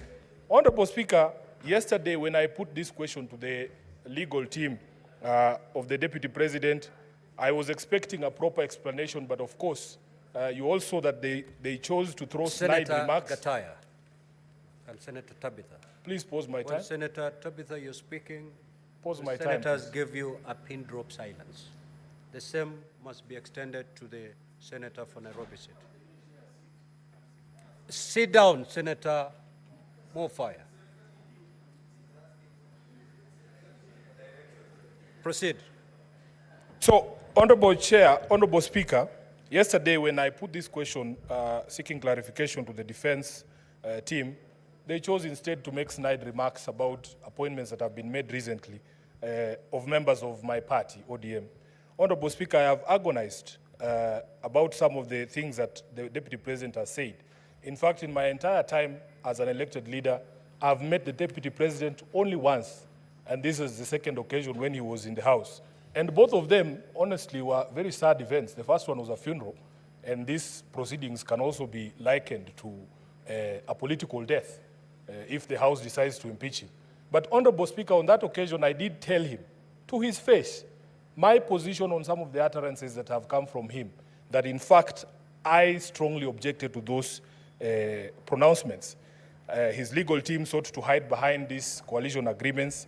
I have agonized over what to do with an agreement, Honorable Speaker, that ousts the mandate of constitutional bodies. For instance, Honorable Speaker, you are told that in the agreement, positions that essentially are supposed to be available to all Kenyans through advertisement by the Public Service Commission, like permanent secretaries, have already been dished out. So what am I supposed to do with a contract that ousts the mandate of the PSC, a constitutional body?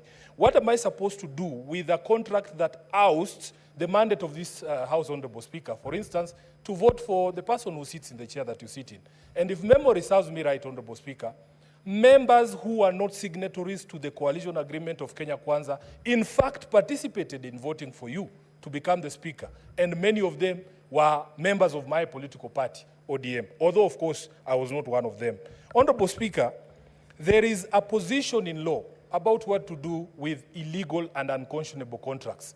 I feel that the Deputy President wasted an opportunity to give clarification on his pronouncements that, Honorable Speaker, he chooses to hide behind a contract that I consider unconstitutional is something that I have agonized over. Honorable Speaker, one of the questions that was posed to him is what, I remember a discussion about which is what are the strongholds of ANC and Ford Kenya. And somebody said that it is Western Kenya. Honorable Speaker, as SG of ODM, I know for a fact that Busia County is an ODM county.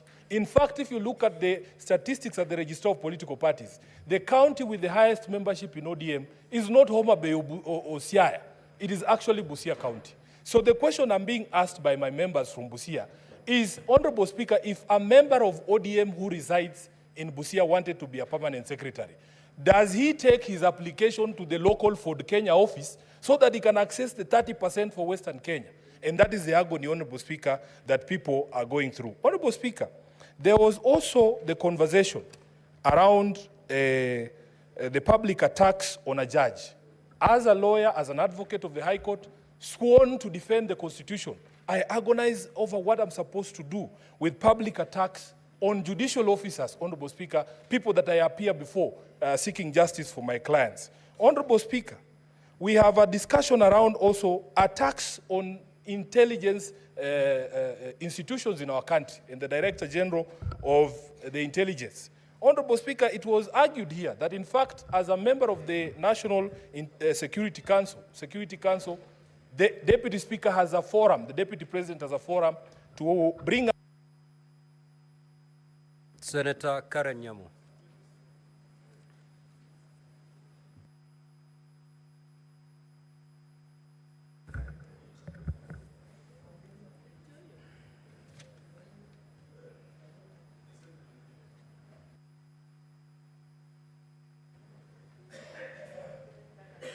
Thank you, Mr. Speaker.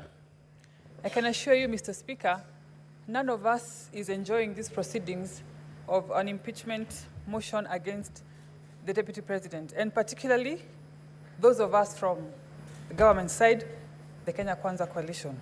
And for obvious reasons, Mr. Speaker, because he has been our leader, we have been in the trenches with him, fighting for this government. And so it has come to this, and I can assure you we are not particularly very excited about it. I personally have interacted with him on numerous occasions. If you look in the internet, Mr. Speaker, you will see photos of me dancing with the Deputy President, Mr. Speaker. I have followed these proceedings very keenly. All the 11 counts,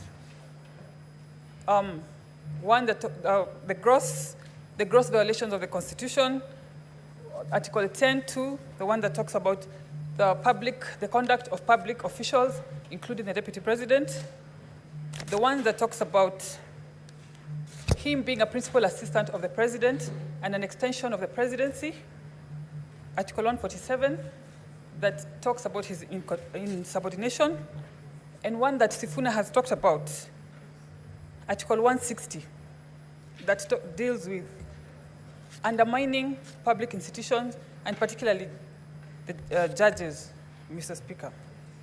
I have been born and grown up in Nairobi County, in Eastlands particularly. And where I come from, when we grow up, we are not even aware of each other's tribe. Our neighbor could be from any other tribe. And so when I hear the Deputy President talking and allocating shares to citizens, I am aware that he's excluding more than half the population of Nairobians from service delivery, the same people that me and Sifuna are always here fighting for, every day, for allocations and for services, Mr. Speaker. And as if that was not enough, he was in the CBD the other day, addressing Nairobians in the Kikuyu language, assuming that all Marikiti traders are Kikuyus. Mr. Speaker, nothing can be further from the truth. And sowing seeds of tribalism in Nairobi is very, very dangerous. If you have seen the slum setup, where people live together, all tribes together, I do not want to imagine if you sensitize these people and make them aware of their tribes and their lack of shares in their own country, Mr. Speaker. And finally, in future, I want to call upon presidential candidates to make it a very critical attribute of their running mates to have political maturity and to have a national outlook, Mr. Speaker. Because to some extent, we want to put some blame on the president, because we are wondering what he looked at when he picked his running mates. Thank you, Mr. Speaker. Senator Kajwang.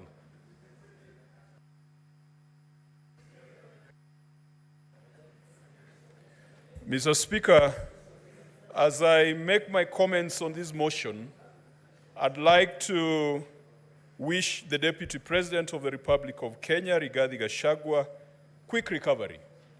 He is still the President of the Republic of Kenya as at 9:19 p.m. on the 17th of October until any decision is made. He's still the Deputy President of the Republic of Kenya. We pray that God gives him the strength and God gives him good health to continue pursuing that responsibility. Mr. Speaker, the Council for County Assembly began his opening statement and his National Assembly, that is the Venerable James Orengo, with a quote from Scripture. Mr. Speaker, allow me also to go to Scripture. And this time I will go to the book of John. In the book of John, chapter 8, we get the story of the adulterous woman. Mr. Speaker, Jesus Christ is teaching his disciples at the temple early in the morning, and the scribes and the Pharisees early in the morning drag a woman to his presence and say that this woman has been caught in the act of adultery. The Bible says that she has been caught, and I quote, in the very act of adultery. Mr. Speaker, what surprises me in this passage is that the woman who was caught in the very act of adultery has been produced, but the man who contributed to the adultery was not brought before Jesus Christ in the temple. Mr. Speaker, we have a man who has been brought before us for impeachment. We have been told that he's been a political adulterer. We have been told that he has grossly violated the Constitution and the laws of the Republic of Kenya. Mr. Speaker, adultery takes two. It takes two to tango. Like that woman in the book of John, I don't know whether they went for the men who cajoled her, who seduced her, who connived with her, and who paid her for the act of adultery. Mr. Speaker, in this Republic of Kenya, we must drain the swamp of adultery. And today, just like back in the days when the law of Moses required that a woman who had been convicted or accused of adultery ought to be stoned to death, unfortunately, Mr. Speaker, it looks like the same punishment was not prescribed for men. It was just for women to be stoned to death, and yet it takes a man for a woman to commit adultery. Tonight, because the Constitution of the Republic of Kenya is just like the law of Moses. It says if you are found guilty of political adultery, you should be stoned to political death. It is called impeachment. You are sent into political purgatory for 10 years. You cannot run for office. Mr. Speaker, we must deal with the law as is. The law as is requires us that the woman or the man accused of adultery must be stoned to death in this chamber. That is the law as it is. But, Mr. Speaker, we must make sure that we bring those other men and women who commit and who encourage people to go into adultery so that they also face the same sentence and they also face the same judgment. Mr. Speaker, I am convinced that political adultery has been committed in the case before us. There has been a conversation about a dubious shareholding structure of the Republic of Kenya.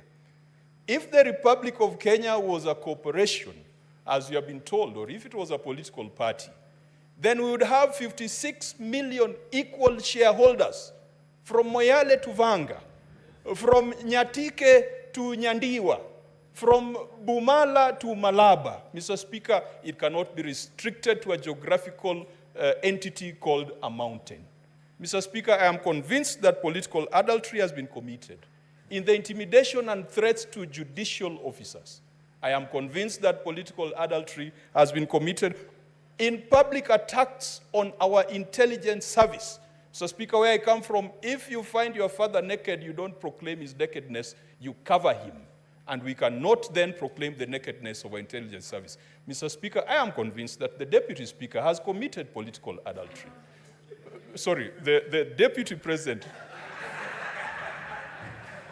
has committed... I am sorry, Deputy Speaker, has committed political adultery.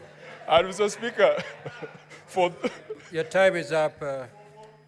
Your time is up, Senator Murango.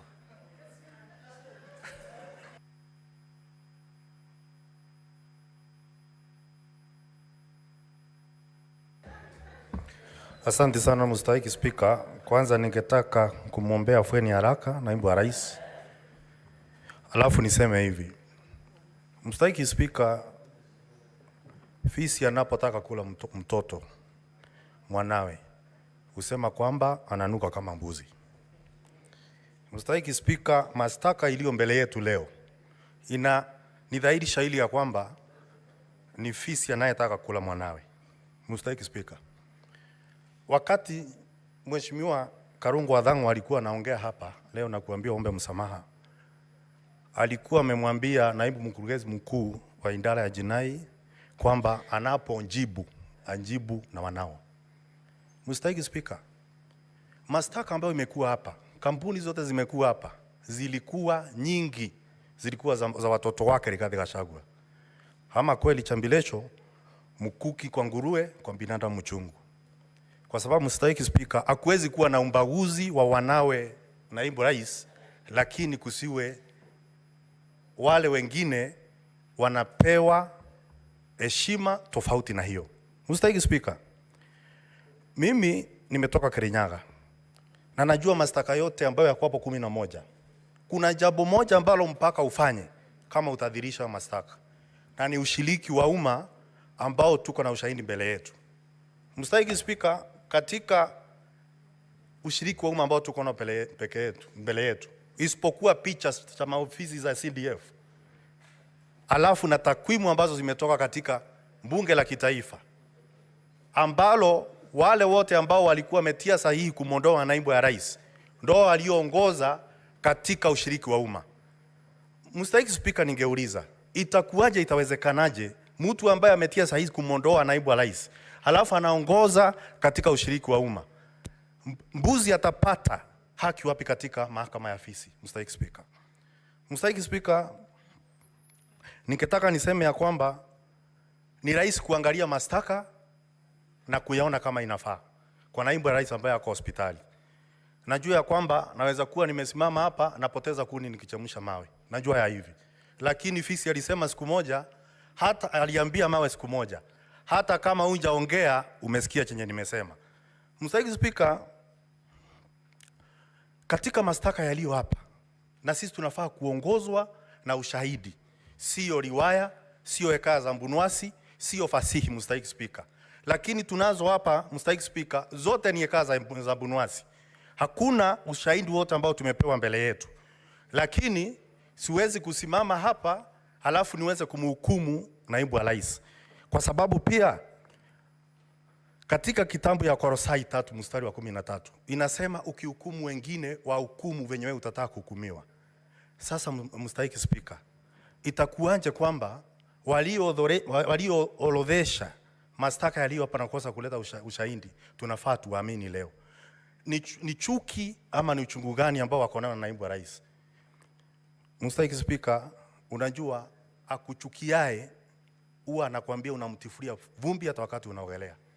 Mr. Speaker, mahali nilikotoka mimi nataka kitu ya kwanza kufanya ni kuwakilisha watu wangu, na waliniambia kwamba ushiriki wa umma ambao uko hapa hawakuhusishwa vilivyo, kwa sababu walioenda kule mashinani kufanya ushiriki wa umma walienda kufanya ushiriki wa umma wakijua matokeo yake. Mr. Speaker, na kwa hivyo mimi nimeambiwa na watu wangu kutoka Kirinyaga yale mashtaka yote ambayo yamewekwa hapo, na kwa sababu tumekuchagua wewe uende pale utuwakilishe, tafadhali ukienda yote usikumbalie na hata moja. Mr. Speaker, Mswahili usema lilompata peku na ungo ni lilo.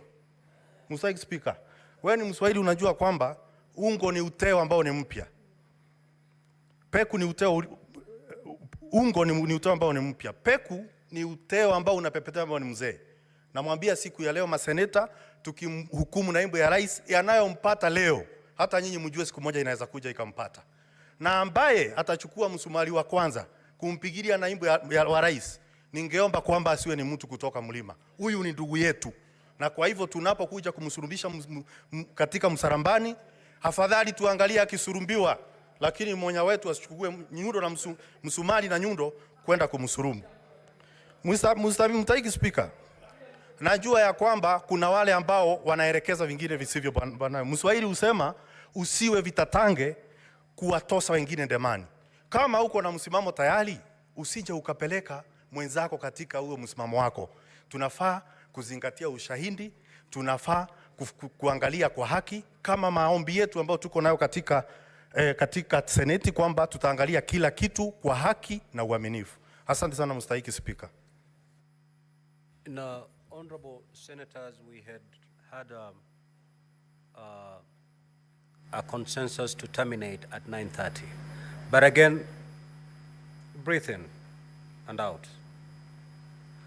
But again, I'm asking with your consensus if we can push it for another half an hour so that we terminate at 10. Is that okay?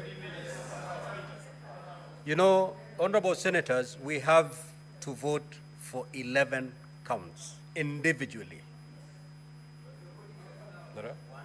So we will do an extra half an hour, then we terminate. The Honorable Olekina, Senator. Thank you, Mr. Speaker. Mr. Speaker, this evening, let me disabuse this notion that an impeachment process is an attack of the mountain region. Mr. Speaker, an impeachment process is a vital process of holding public officers, state officers, accountable. Mr. Speaker, I've heard on various occasions from my colleagues, those who oppose this motion, that we are targeting the mountain. I beg to differ, and I do so with the following findings. There is a lot of movement in the chamber. Mr. Speaker. Honorable Senators, and Senator Pause my time. Lekina's. Let's take our seat, please. And let us hear the Honorable Senator in silence. Thank you, Mr. Speaker. Let me begin again by saying I want to disabuse this notion that an impeachment process is an attack of a region. It is not. It is a constitutional process that this House has been given the task to be able to hold public officers accountable.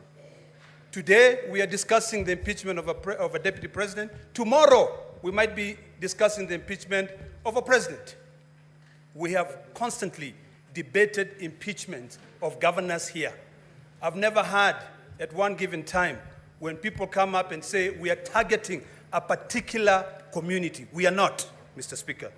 Mr. Speaker, we have been entertained this afternoon or the last 2 days with the defense alleging that the shareholding utterances made by the deputy president is that he was referring to the shareholding of a coalition agreement.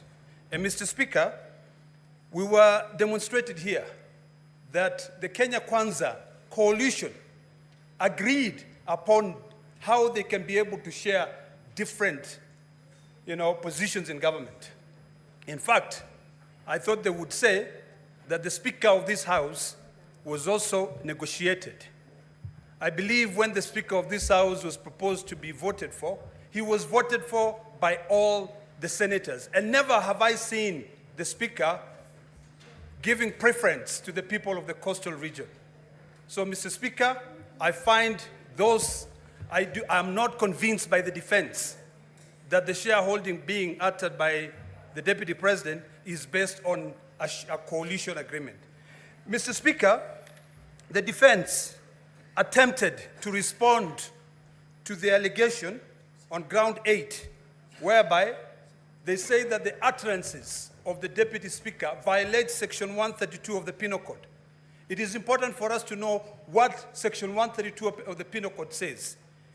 It actually makes it illegal to utter, print, or publish words or acts that brings into contempt the lawful authority of a public officer. The decision made by Justice Esther Maina in her capacity as a judge of the High Court is protected by the position that she holds. So it is a bit nonsensical for the Deputy President to go out in public, instead of following the due process of the law, to be able to go out and appeal the decision of that judge. Until today, Mr. Speaker, the coercion which was used to be able to return the 200 million shillings back to the Deputy President, that money must go back to the public. Mr. Speaker, the Deputy President has got a forum. Article 240 of the Constitution puts him as one of the key members in the National Security Council. He has got a forum to be able to go out there and express his dissatisfaction with the NIS. When he calls a press conference and outright says that the Director General of the National Intelligence has completely brought that service into a halt, he was exposing the secrets of this country, and what he was doing is that he was actually saying that we have got no control. Mr. Speaker, if for anything, today I'll cast my vote based on various issues. One, on shareholding. Two, on the violation of Section 132 of the Penal Code. Three, on the issues of coercion. I listened to the gentleman from Kempsett this afternoon when he said that he had to sit for hours at ESCC to be able to come out with one billboard. One. He was called on the 11th. When the defense were trying to justify that, instead of actually reading the recommendation made by the Senate, they were going through the submissions of one of the witnesses who appeared before my Committee of Health. So, Mr. Speaker, I'm convinced. Senator Seki. The senator was elected by the people of Kajiado. Thank you very much. Thank you very much, Honorable Speaker.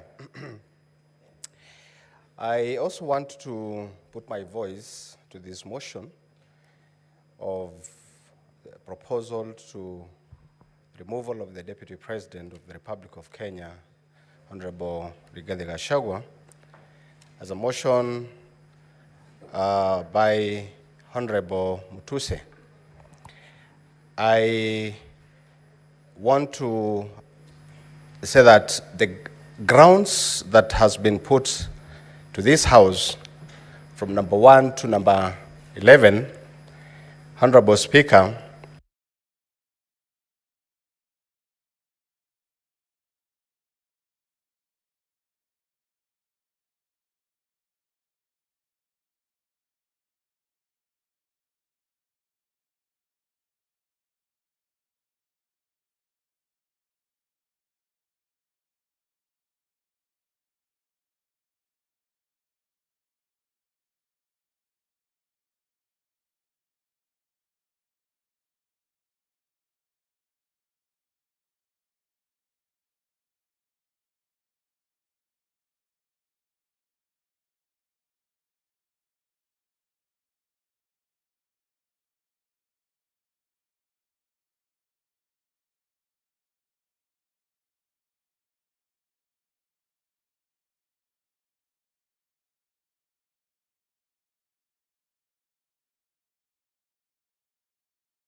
of the State House signed the contract,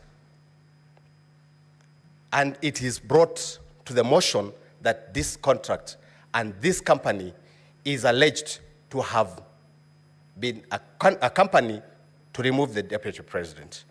Honorable Speaker, this House this afternoon received a report from the legal counsel of the Deputy President that the Deputy President is sick.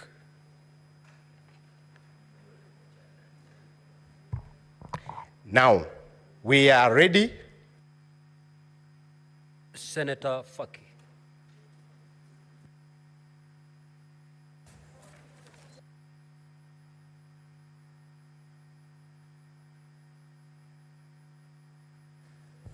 Asante Mheshimiwa Spika kwa kunipa fursa hii kuchangia mswada wa kumbandua naibu wa rais kutoka katika ofisi yake ya naibu wa rais wa Jamhuri ya Kenya. Mheshimiwa Spika, kwanza pia mimi nijiunge na wenzangu kumtakia afueni ya haraka naibu wa rais, kwa sababu tulikuwa ni matarajio yetu kwamba jioni ya leo angekuwa hapa kujitetea kwa madai kadha wa kadha ambayo ameletewa katika bunge hili ili kuweza kutakasa jina lake. Mheshimiwa Spika, nimeweza kuangalia mashtaka yake 11 na baadhi ya mashtaka ambayo nimeona kuwa yamenigusa ni kwanza ni shtaka la kwanza ambapo ni kusema kuwa Kenya ina wenye hisa na kwake wenye hisa ni wale ambao walipigia kura Kenya Kwanza katika uchaguzi wa mwaka 2022.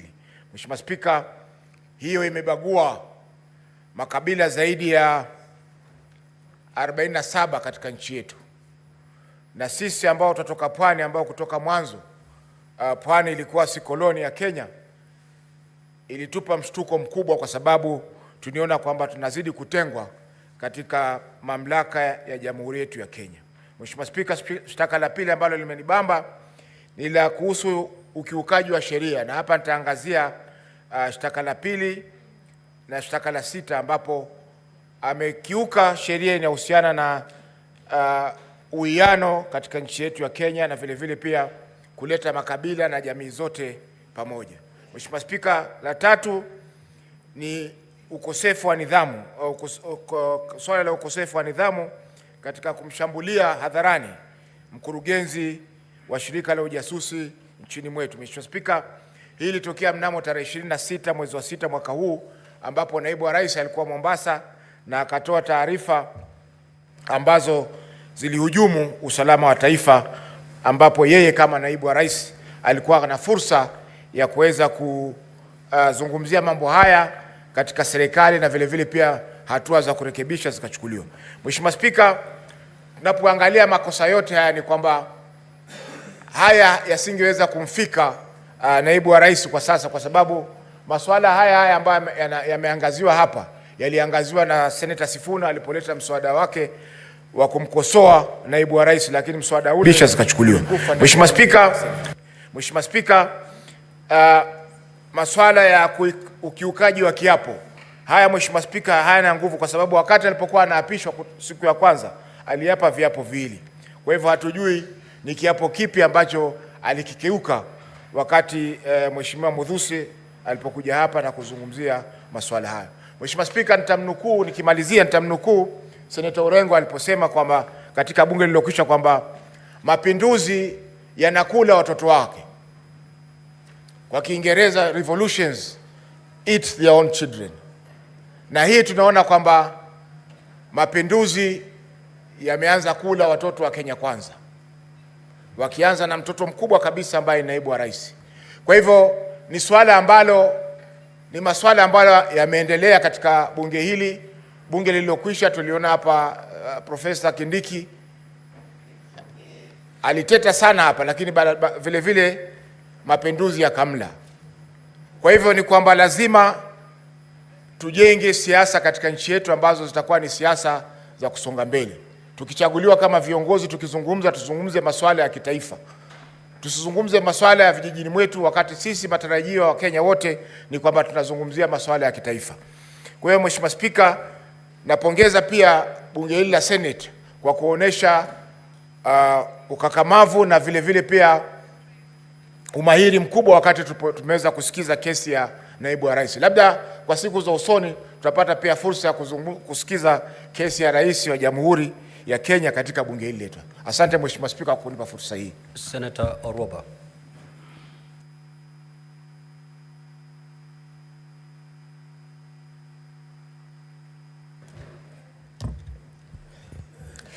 Thank you, Mr. Speaker. First of all, I want to say that this is not about a relationship. It's not about a friendship that has deteriorated.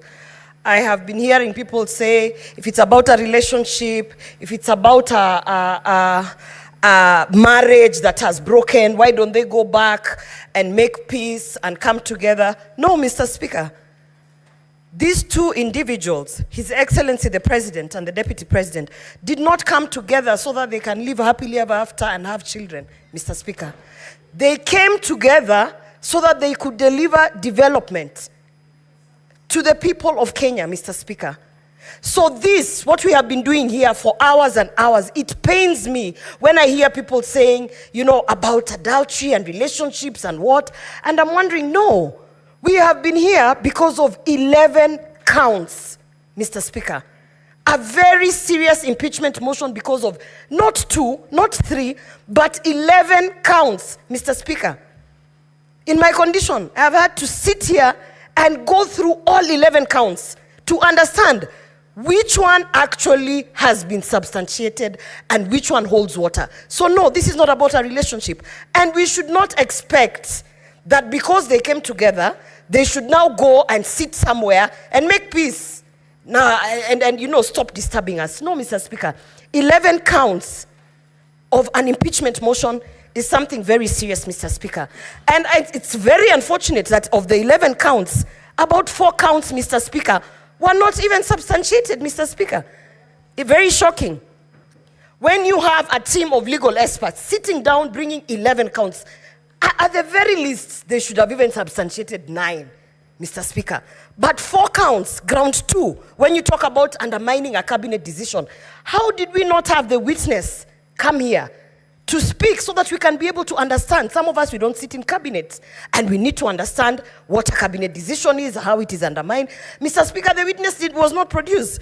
We had another witness who did not come here in terms of undermining devolution. Governor Sakaja signed an affidavit, but then did not appear, Mr. Speaker.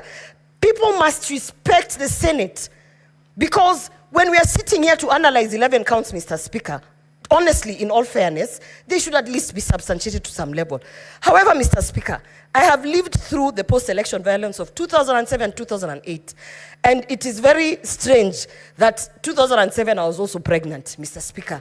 And when I remember, Mr. Speaker, the things that triggered the post-election violence, Mr. Speaker, in 2008 of January, it was such utterances such as Musiguze Mlima, Mr. Speaker.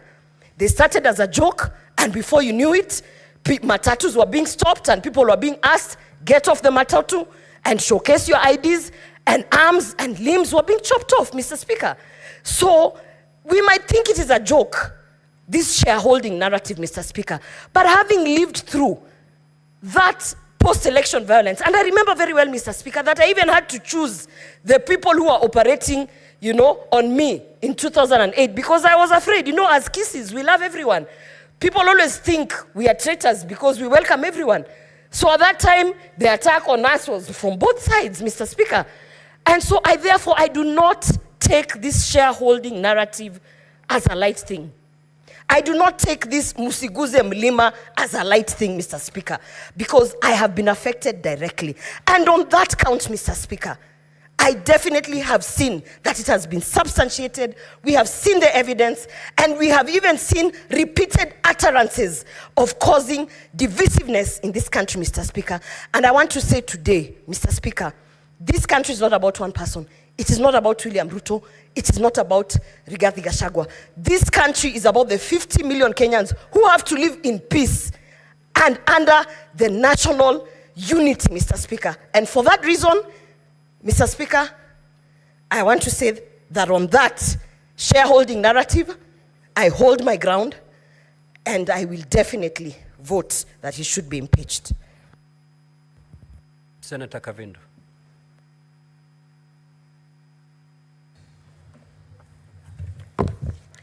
Thank you, Mr. Speaker, for giving me this opportunity. Let me start by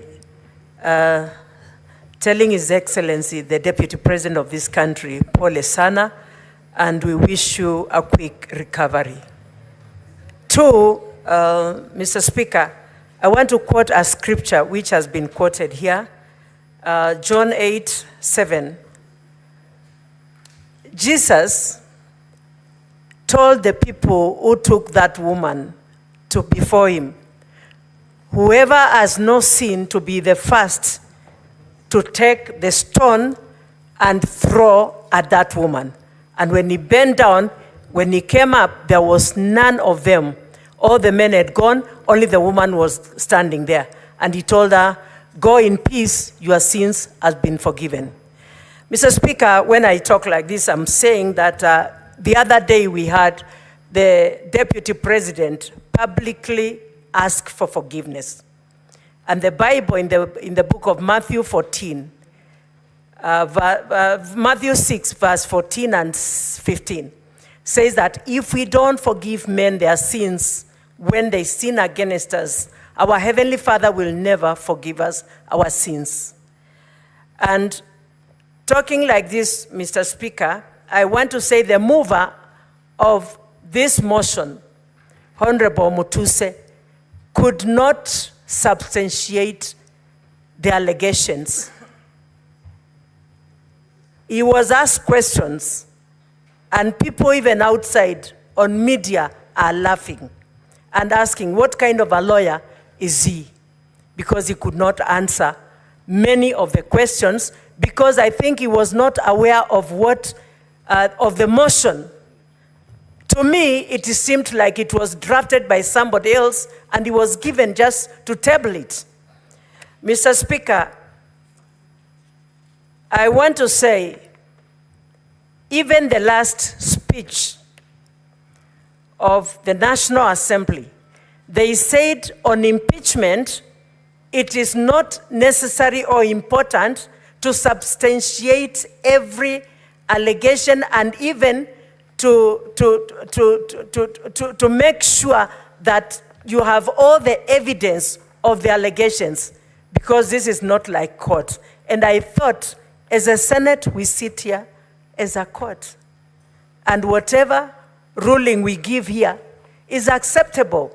And so I wonder why one would stand and say that they could not, it is not a must that they substantiate beyond reasonable doubt.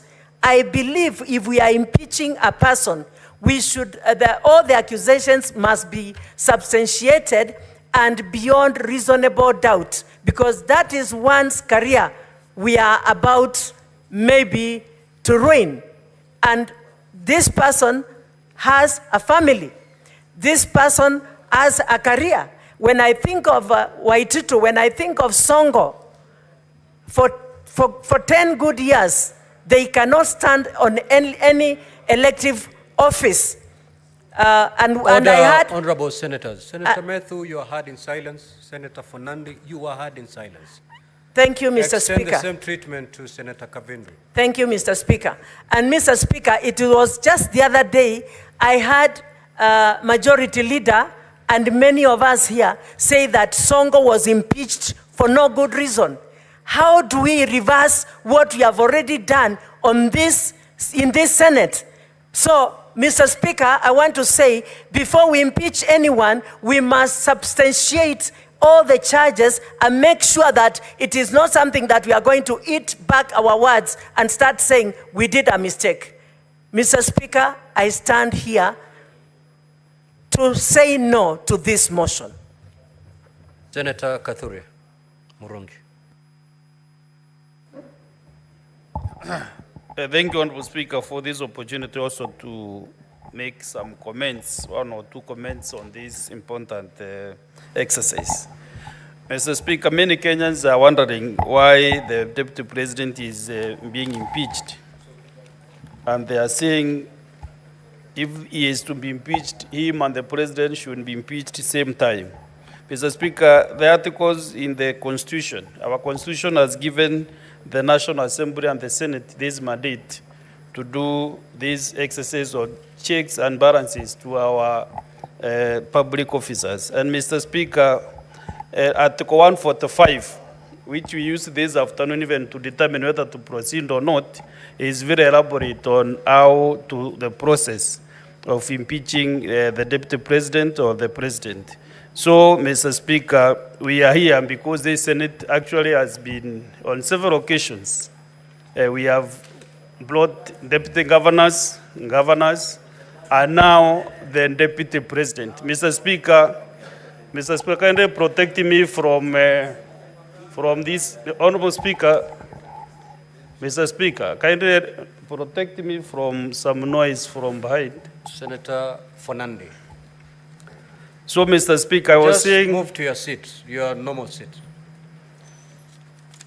I was trying to say that, Mr. Speaker... It may be lonely, but please stick there. Proceed. Mr. Speaker, this House has brought deputy governors, and now the Deputy President. Mr. Speaker, what we are doing is a constitutional mandate. And therefore, I will ask Kenyans that they should bear with the Constitution. It is the Constitution which has brought us where we are. I want to thank the parties that were here for the last 2 days, the parties representing the Deputy President and the parties representing the National Assembly, Mr. Speaker. All these senators have been sitting as judges for the last 2 days and nights. And Mr. Speaker, it is only that this is a court, like a high court. Only that judges in the high court or the courts do not discuss the cases that they handle, but they meet and discuss, and then they make the decision. And then the decision is led by maybe the president of the court.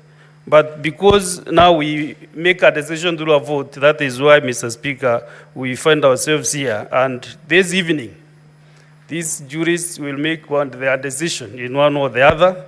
And Mr. Speaker, what I request Kenyans from today, whatever decision will be made to maintain peace, love, and unity, as was envisaged since independence in 1963. Because, Mr. Speaker, where we are, a decision will be made by the Senate in one way or the other, either to impeach the Deputy President or to appoint, or not to impeach, not to impeach, Mr. Speaker. And I want to talk to the people that represent the Meru community. I want to assure them that whatever decision their senator will make is for the best interest of the Meru people. And I want to assure them that their future will be bright, if not more bright, Mr. Speaker. And what they need is service delivery, not individuals. Whatever decision that I'll make is for their best interest, because they elected me to make some decisions. Some are soft decisions or hard decisions. But what they need at the end of the day, they will ask their senator for 5 years, what have you done for us? But as I finish, Mr. Speaker, I want to encourage all of us in a verse from the Bible, Thessalonians chapter 5, verse 18, which says that in every situation, no matter what the circumstances, be thankful and continually give thanks to God. For this is the will of God for you in Christ Jesus. So, whatever you do, thank God. Whatever happens to you, thank God, because we always should give thanks to God. Thank you very much, Mr. Speaker. Senator Crystal Asige.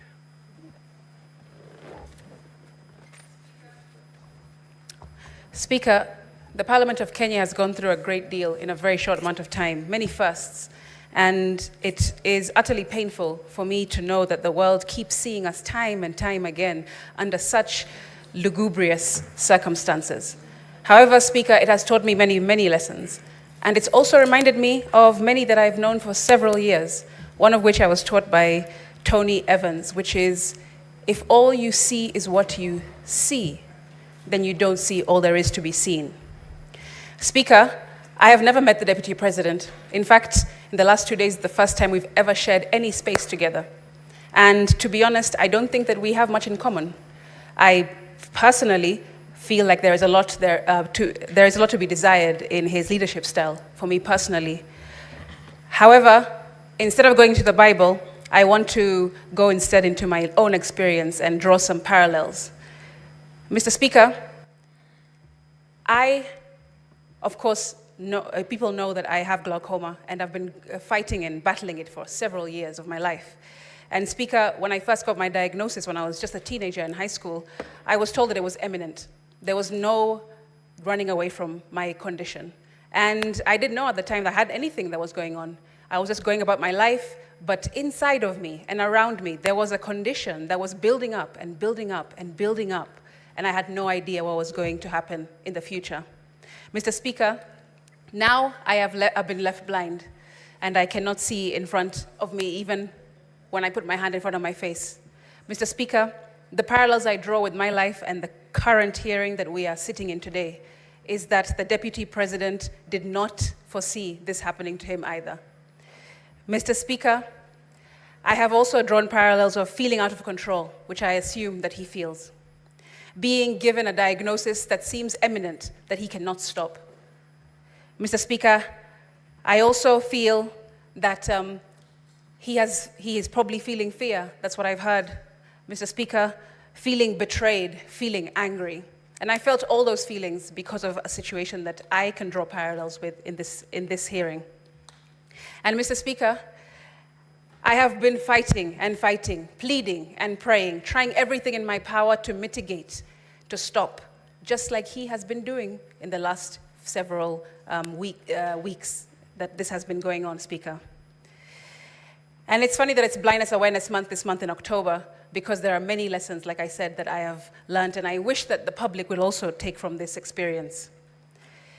Mr. Speaker, I hope that the public understands that when they have their back to the wall, when they've been in any kind of battle, even when they feel isolated, there is something called golfer's elbow, which I learned. Golfer's elbow is the idea that, or is a condition that golfers usually have when they hold on to the grip of their club too tight for a long period of time, and they end up injuring their wrist all the way up to their elbow because they're holding on too tight to an outcome, too tightly. And I've learned that sometimes you just have to let that go. And I hope that the public can take that away from this situation. Mr. Speaker, we must move away from hegemony, the idea of being dominated by one group or a person or a company or a state, because we are a democratic republic, and we need to move away from such ideology, such utterances, such behavior, Mr. Speaker. However, in the 11 counts, I have seen many that have no evidence, and I've seen some that do have some evidence. But I have not been particularly given confidence by the witness-in-chief, the mover of this motion, when I saw him up on the stand, Mr. Speaker.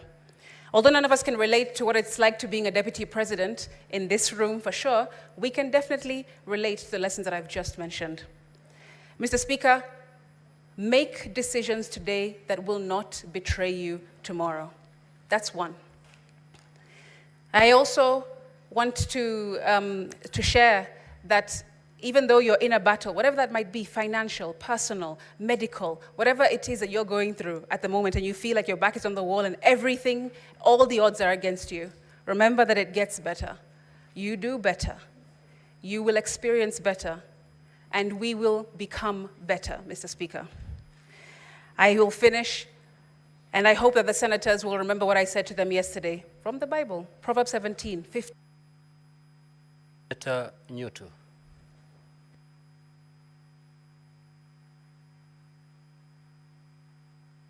Mr. Speaker, thank you very much, Mr. Speaker. I think I cannot thank you more for affording me this opportunity at this late hour.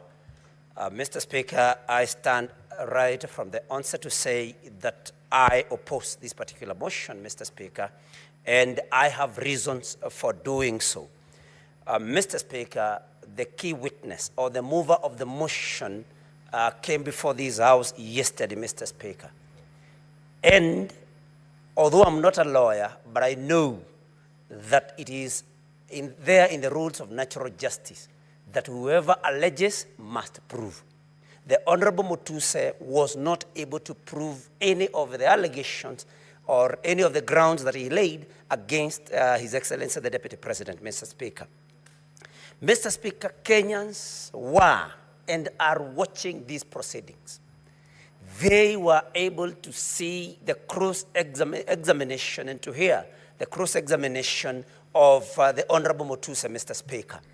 And I want to urge this House, Mr. Speaker, that if we want to uphold the dignity and the honor of this House, that Kenyans were and are still watching, you cannot impeach the Deputy President of the Republic of Kenya, Mr. Speaker, on allegations, on grounds that were not able to, that the mover was not able to prove, Mr. Speaker. And that is what prompted the question, I think, by Senator Wambua, which later was asked by Senator Okia Omtata, which you were able to stand down because it had already been asked, whose motion was Mutuse's? Because it was not his motion. He had no proof of any or for any of the allegations, Mr. Speaker, and that is why this House, in order for us to uphold, like I've said, the dignity and honor, we need to vote no to this motion, Mr. Speaker. Mr. Speaker, many that have spoken before me have talked about the woman, the adulterous woman that was caught in the Bible. Senator Kajwang put it even better, that they did not bring the man that she was caught in the act with.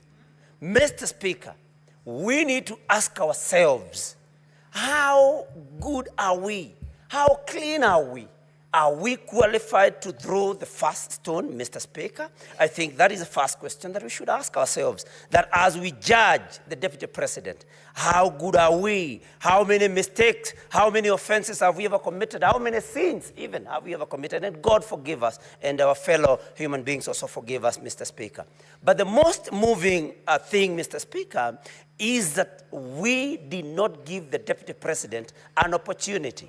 I know, of course, the motion to defer this particular, to adjourn up to Saturday did not pass. But Mr. Speaker, under section 50 of our Constitution, Mr. Speaker, we, 50-0, Mr. Speaker, we need to give any person, 50-0, that is 50, Mr. Speaker, 2F, to be present and when being tried, unless the conduct of the accused person makes it impossible for the trial to proceed. Mr. Speaker, the Deputy President was taken ill, according to what the council reported to this House. And Mr. Speaker, we did not give him an opportunity. Mr. Speaker, I draw your attention also to our Constitution, Article 145,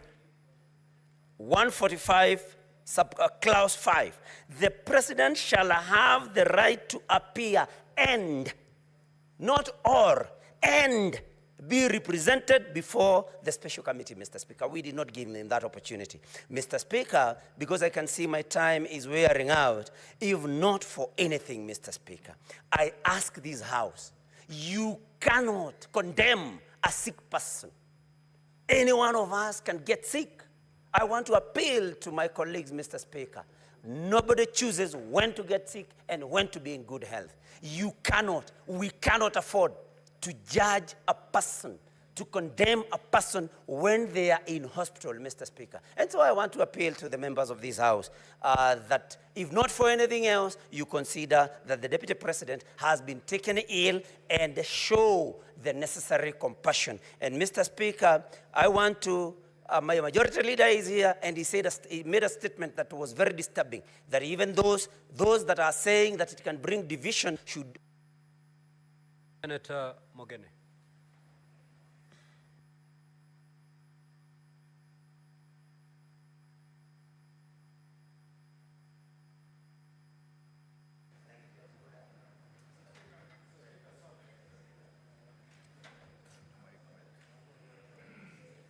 Mr. Speaker, sir, First, on my own behalf and on behalf of the people of the great county of Nyamira, I want to send a message of quick recovery to His Excellency President Rigathi, and we wish him a speedy recovery. Mr. Speaker, the Bible says in the book of Ecclesiastes 3, verse 1, that there is a season for everything. There is a season to be born politically and a season to die politically. That's biblical. The Speaker, I've agonized. Mr. Speaker, I've gone through a lot of soul searching, Mr. Speaker, as I listened to the evidence that was tendered against, as I listened, Mr. Speaker. Just pause the time for Senator Mogeni. Let us allow Senator Mogeni to be heard in total silence, please. As a lawyer and a person who witnessed the birth of the 2010 Constitution, Mr. Speaker, I strongly believe, Mr. Speaker, that Kenya belongs to all the 42 plus tribes, Mr. Speaker.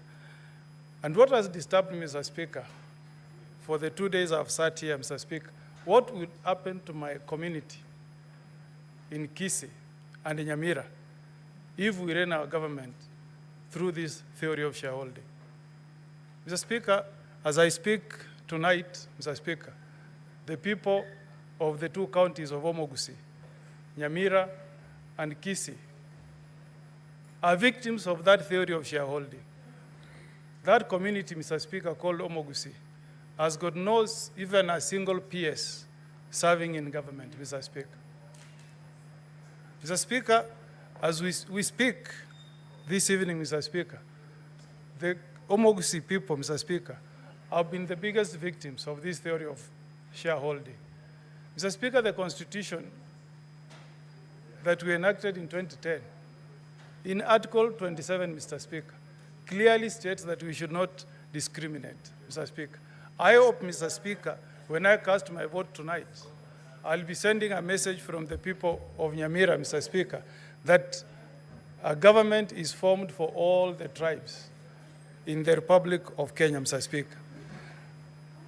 I've agonized, Mr. Speaker, on the issues that have been brought in this motion, touching on the widow and the children of the late Governor for Nyeri, Gachagua.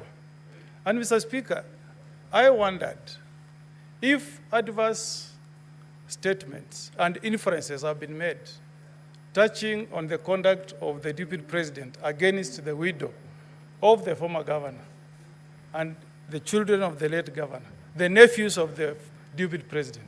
Why, Mr. Speaker, I ask as a father, why, Mr. Speaker, did the widow and the children of the late Governor Gachagua swear an affidavit to dispel all the things that have been said against a scheme of swindling those children? Why, Mr. Speaker? Why didn't they swear an affidavit, Mr. Speaker?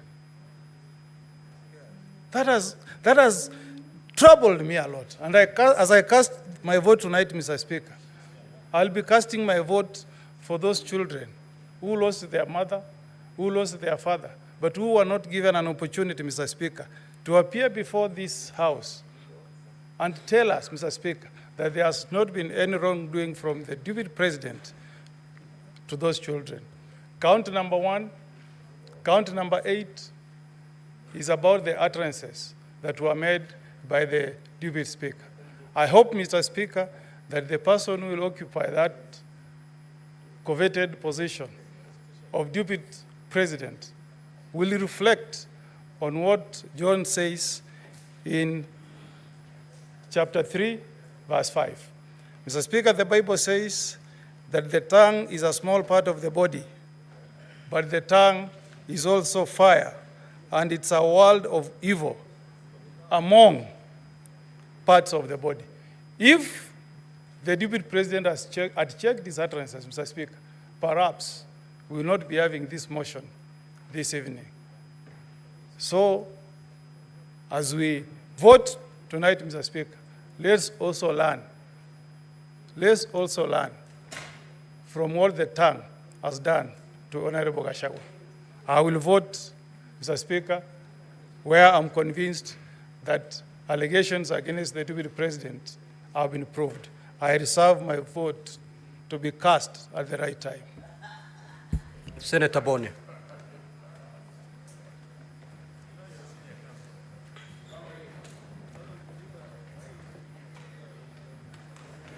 Thank you, Mr. Speaker. Mr. Speaker, the position of the Deputy President of Kenya is very high. It is a very high calling. And therefore, Mr. Speaker, as we make a decision on the Deputy President of Kenya, I want to remind him that of those to whom more is given, indeed, more is expected of them. And he should not feel that he is being victimized because, Mr. Speaker, the highest standard of this Constitution in 2013, by dint of lack of integrity, the Deputy Chief Justice, Nancy Barasa, lost her job merely because she pinched the nose of Kwamboka. The Deputy President indeed did worse than pinching the nose of somebody. Mr. Speaker, the Deputy President, seeing the allegations against him, I can't imagine that he moves around with the moninga of man of faith and truthful man. Mr. Speaker, if really we must talk about faith, may I remind the Deputy President of a man of faith, a man of letters called Bill Paul. Bill Paul said, man of faith, that integrity is like virginity. You lose it only once. And when you lose it, you can never get it back. The Deputy President has lost that virginity of leadership. Mr. Speaker, coming from a community that paid for the price of inflammatory speeches in Likoni, in Molo, and in Trans Nzoia, if I had time, I would discuss what some of my relatives went through, including Pastor Yai from Ichina village. Mr. Speaker, during the tribal clashes of 1992 and 1997. I would like to remind the Deputy President of the post-election violence of 2007, 2008. One of the reasons why we had to have this progressive constitution that will be removing him, hopefully, this evening from office. Mr. Speaker, even as we ask the Deputy President to leave office, we must insist that the DCI and the ESCC and other investigative institutions must pursue this matter beyond this vote. I have on mind, Mr. Speaker, the activities of the intricate web of companies, up to 22, so to speak. The reason I believe young Mutuse could not bring all this, dear senators, colleagues, is because effort requires money, requires time to do all that research. Some of them you have to do clandestine for you to get information. I believe that if the Deputy President had taken the dog, we were going to completely undress him. We would have asked him to justify what activities each and every one of those companies was doing. It's part of the reason why he stepped down, Mr. Speaker. Mr. Speaker, I have evidence, which I don't wish to be part of the case, that as soon as the deputy president's brother died, the wife went to the corporate branch of the cooperative bank and started crying there that the manager should stop the deputy president from operating these accounts. Mr. Speaker, finally, the deputy president must be investigated for the role. Senator Eddy.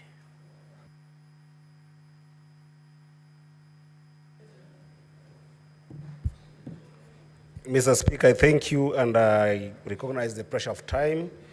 Mr. Speaker, I am here because of the kindness of the people of Migori County who sent me here that at such a time, Mr. Speaker, I need to be cautious of the Article 125 of the Constitution, which requires us as a House that in matters such as this, Mr. Speaker, we must behave like judges, because under Article 125 of the Constitution, Mr. Speaker, we sit as a High Court, Mr. Speaker. And in the words of Socrates, Mr. Speaker, a judge is required to listen courteously, to answer wisely, to consider soberly, and definitely to decide impartially, Mr. Speaker. There were 11 charges, Mr. Speaker, that were put before us, Mr. Speaker, and they were put to us in the context of Constitution 2010, Mr. Speaker. The Constitution 2010, Mr. Speaker, came in the backdrop of two very important historic moments in this country, Mr. Speaker, that I must reflect on, Mr. Speaker. Number one, Mr. Speaker, is the section paper number 10 of 1965, Mr. Speaker. That section paper number 10, Mr. Speaker, divided this country into those who are important and those who are not important. The language that was used then, Mr. Speaker, was the idea of northern frontier districts, Mr. Speaker, that then discriminated upon some communities, Mr. Speaker, against others, Mr. Speaker. Number two, Mr. Speaker, in 2007, Mr. Speaker, this country was divided on the basis of ethnicity, Mr. Speaker. And therefore, I rise to support this motion if my grounds, Mr. Speaker, after listening courteously and considering soberly, Mr. Speaker, are more than half of the charges, Mr. Speaker. And I find that ground 1, 5, and 6 on the utterances of the deputy president, Mr. Speaker, violate Article 91 of the Constitution and Article 232 of the Constitution. We cannot have political parties, Mr. Speaker, that are founded on the basis of ethnicity and dividing national resources on the basis of ethnicity, Mr. Speaker. Number two, Mr. Speaker, that would make the ground number 4, which actually also happened to be reason number 4 for why the deputy president must leave office, Mr. Speaker, the violation of Article 160 of the Constitution, Mr. Speaker, of undermining the judiciary, Mr. Speaker. There was an imminent threat to the judges there, Mr. Speaker. You realize that in my judgment, Mr. Speaker, I excuse ground number 8 on the basis of the fact that there was no proof that there was a petition that was not filed, Mr. Speaker. But on the threat, Mr. Speaker, I think that the deputy president stands impeached, Mr. Speaker. Ground number 9, Mr. Speaker, on NIS, Mr. Speaker. We know that this country has faced serious terror attacks, Mr. Speaker. And the moment the deputy president, Mr. Speaker, showcases the secrecy of deficiency in our security infrastructure, Mr. Speaker, and you know that under Article 240, he has platforms to be able to express himself, Mr. Speaker, it is a violation of the Constitution, Mr. Speaker. Lastly, on ground number 11, Mr. Speaker, on bullying KEMSA official, Mr. Speaker, it has been proven here beyond reasonable doubt, Mr. Speaker, that the deputy president is not a member of the company that was listed. He's not an employee of that company, Mr. Speaker, yet he goes ahead and makes calls on behalf of that company, Mr. Speaker. That is impeachable. Lastly, Mr. Speaker, I must call the Council of the Deputy President to order, Mr. Speaker, especially Council Paul Muite, Mr. Speaker, for actually practicing law in deceit, Mr. Speaker. You cannot say that at the level of the Deputy President, Mr. Speaker, he was okay in this house the entire time, and then when asked, you are saying you cannot be able to account for his whereabouts, and you know that the Deputy President, Mr. Speaker, also must be able to be taken care of by the DG of Health, Mr. Speaker, who could have given us a document to be able to substantiate whether the Deputy President is sick, Mr. Speaker. While I say sorry to the Deputy President, Mr. Speaker, I think this kind of deceit should also be tantamount to further impeachment, Mr. Speaker. I do therefore say that on ground 2, 3, 7, 8, and 10, they are not substantiated. But on ground 1, 5, 6, 4, 9, and 11, Mr. Speaker, this is a fight against tribalism that is done by one individual that then we must... Senator Osotsi, unfortunately, you only have 4 minutes because we terminate at exactly 10:30. Thank you, Mr. Speaker. Mr. Speaker, I'll be so quick. Mr. Speaker, when the Deputy President was here, I remembered the saying of a famous philosopher, 19th century, Lord Acton, who said, power tends to corrupt, and absolute power corrupts absolutely. Mr. Speaker, a few of us here served with the Deputy President in the National Assembly. And when we were there in the National Assembly, the Deputy President was a very humble man, very simple, very social, and was rare to talk. But listening to the judges and having seen what has been happening around, this is not the same man. This is a different man. So indeed, I want to agree with this philosopher that power tends to corrupt, and absolute power corrupts absolutely. And this is, it may affect all of us here. So there is something we need to learn from what has happened today. Mr. Speaker, I also want to congratulate the members here for their decency and maturity in conducting a fair trial. Mr. Speaker, it is not true that the Deputy President has not been given a hearing. We had to adjourn this House for 2 hours to wait for the witness to come. He didn't come. And Mr. Speaker, you know that the tradition of this House, that sometimes we receive written submissions. We do that in our committees. We do that in public participation. So the members who are saying that he was not given a fair hearing, is that is not true, because this House tried as much as possible to get the Deputy President to come. Mr. Speaker, a lot has been said about various laws and articles of the Constitution that the Deputy President has violated. But one important article of the Constitution that runs through all the charges, Mr. Speaker, is Article 131 of the Constitution, which read together with Article 147, clearly says that the Deputy President is a symbol of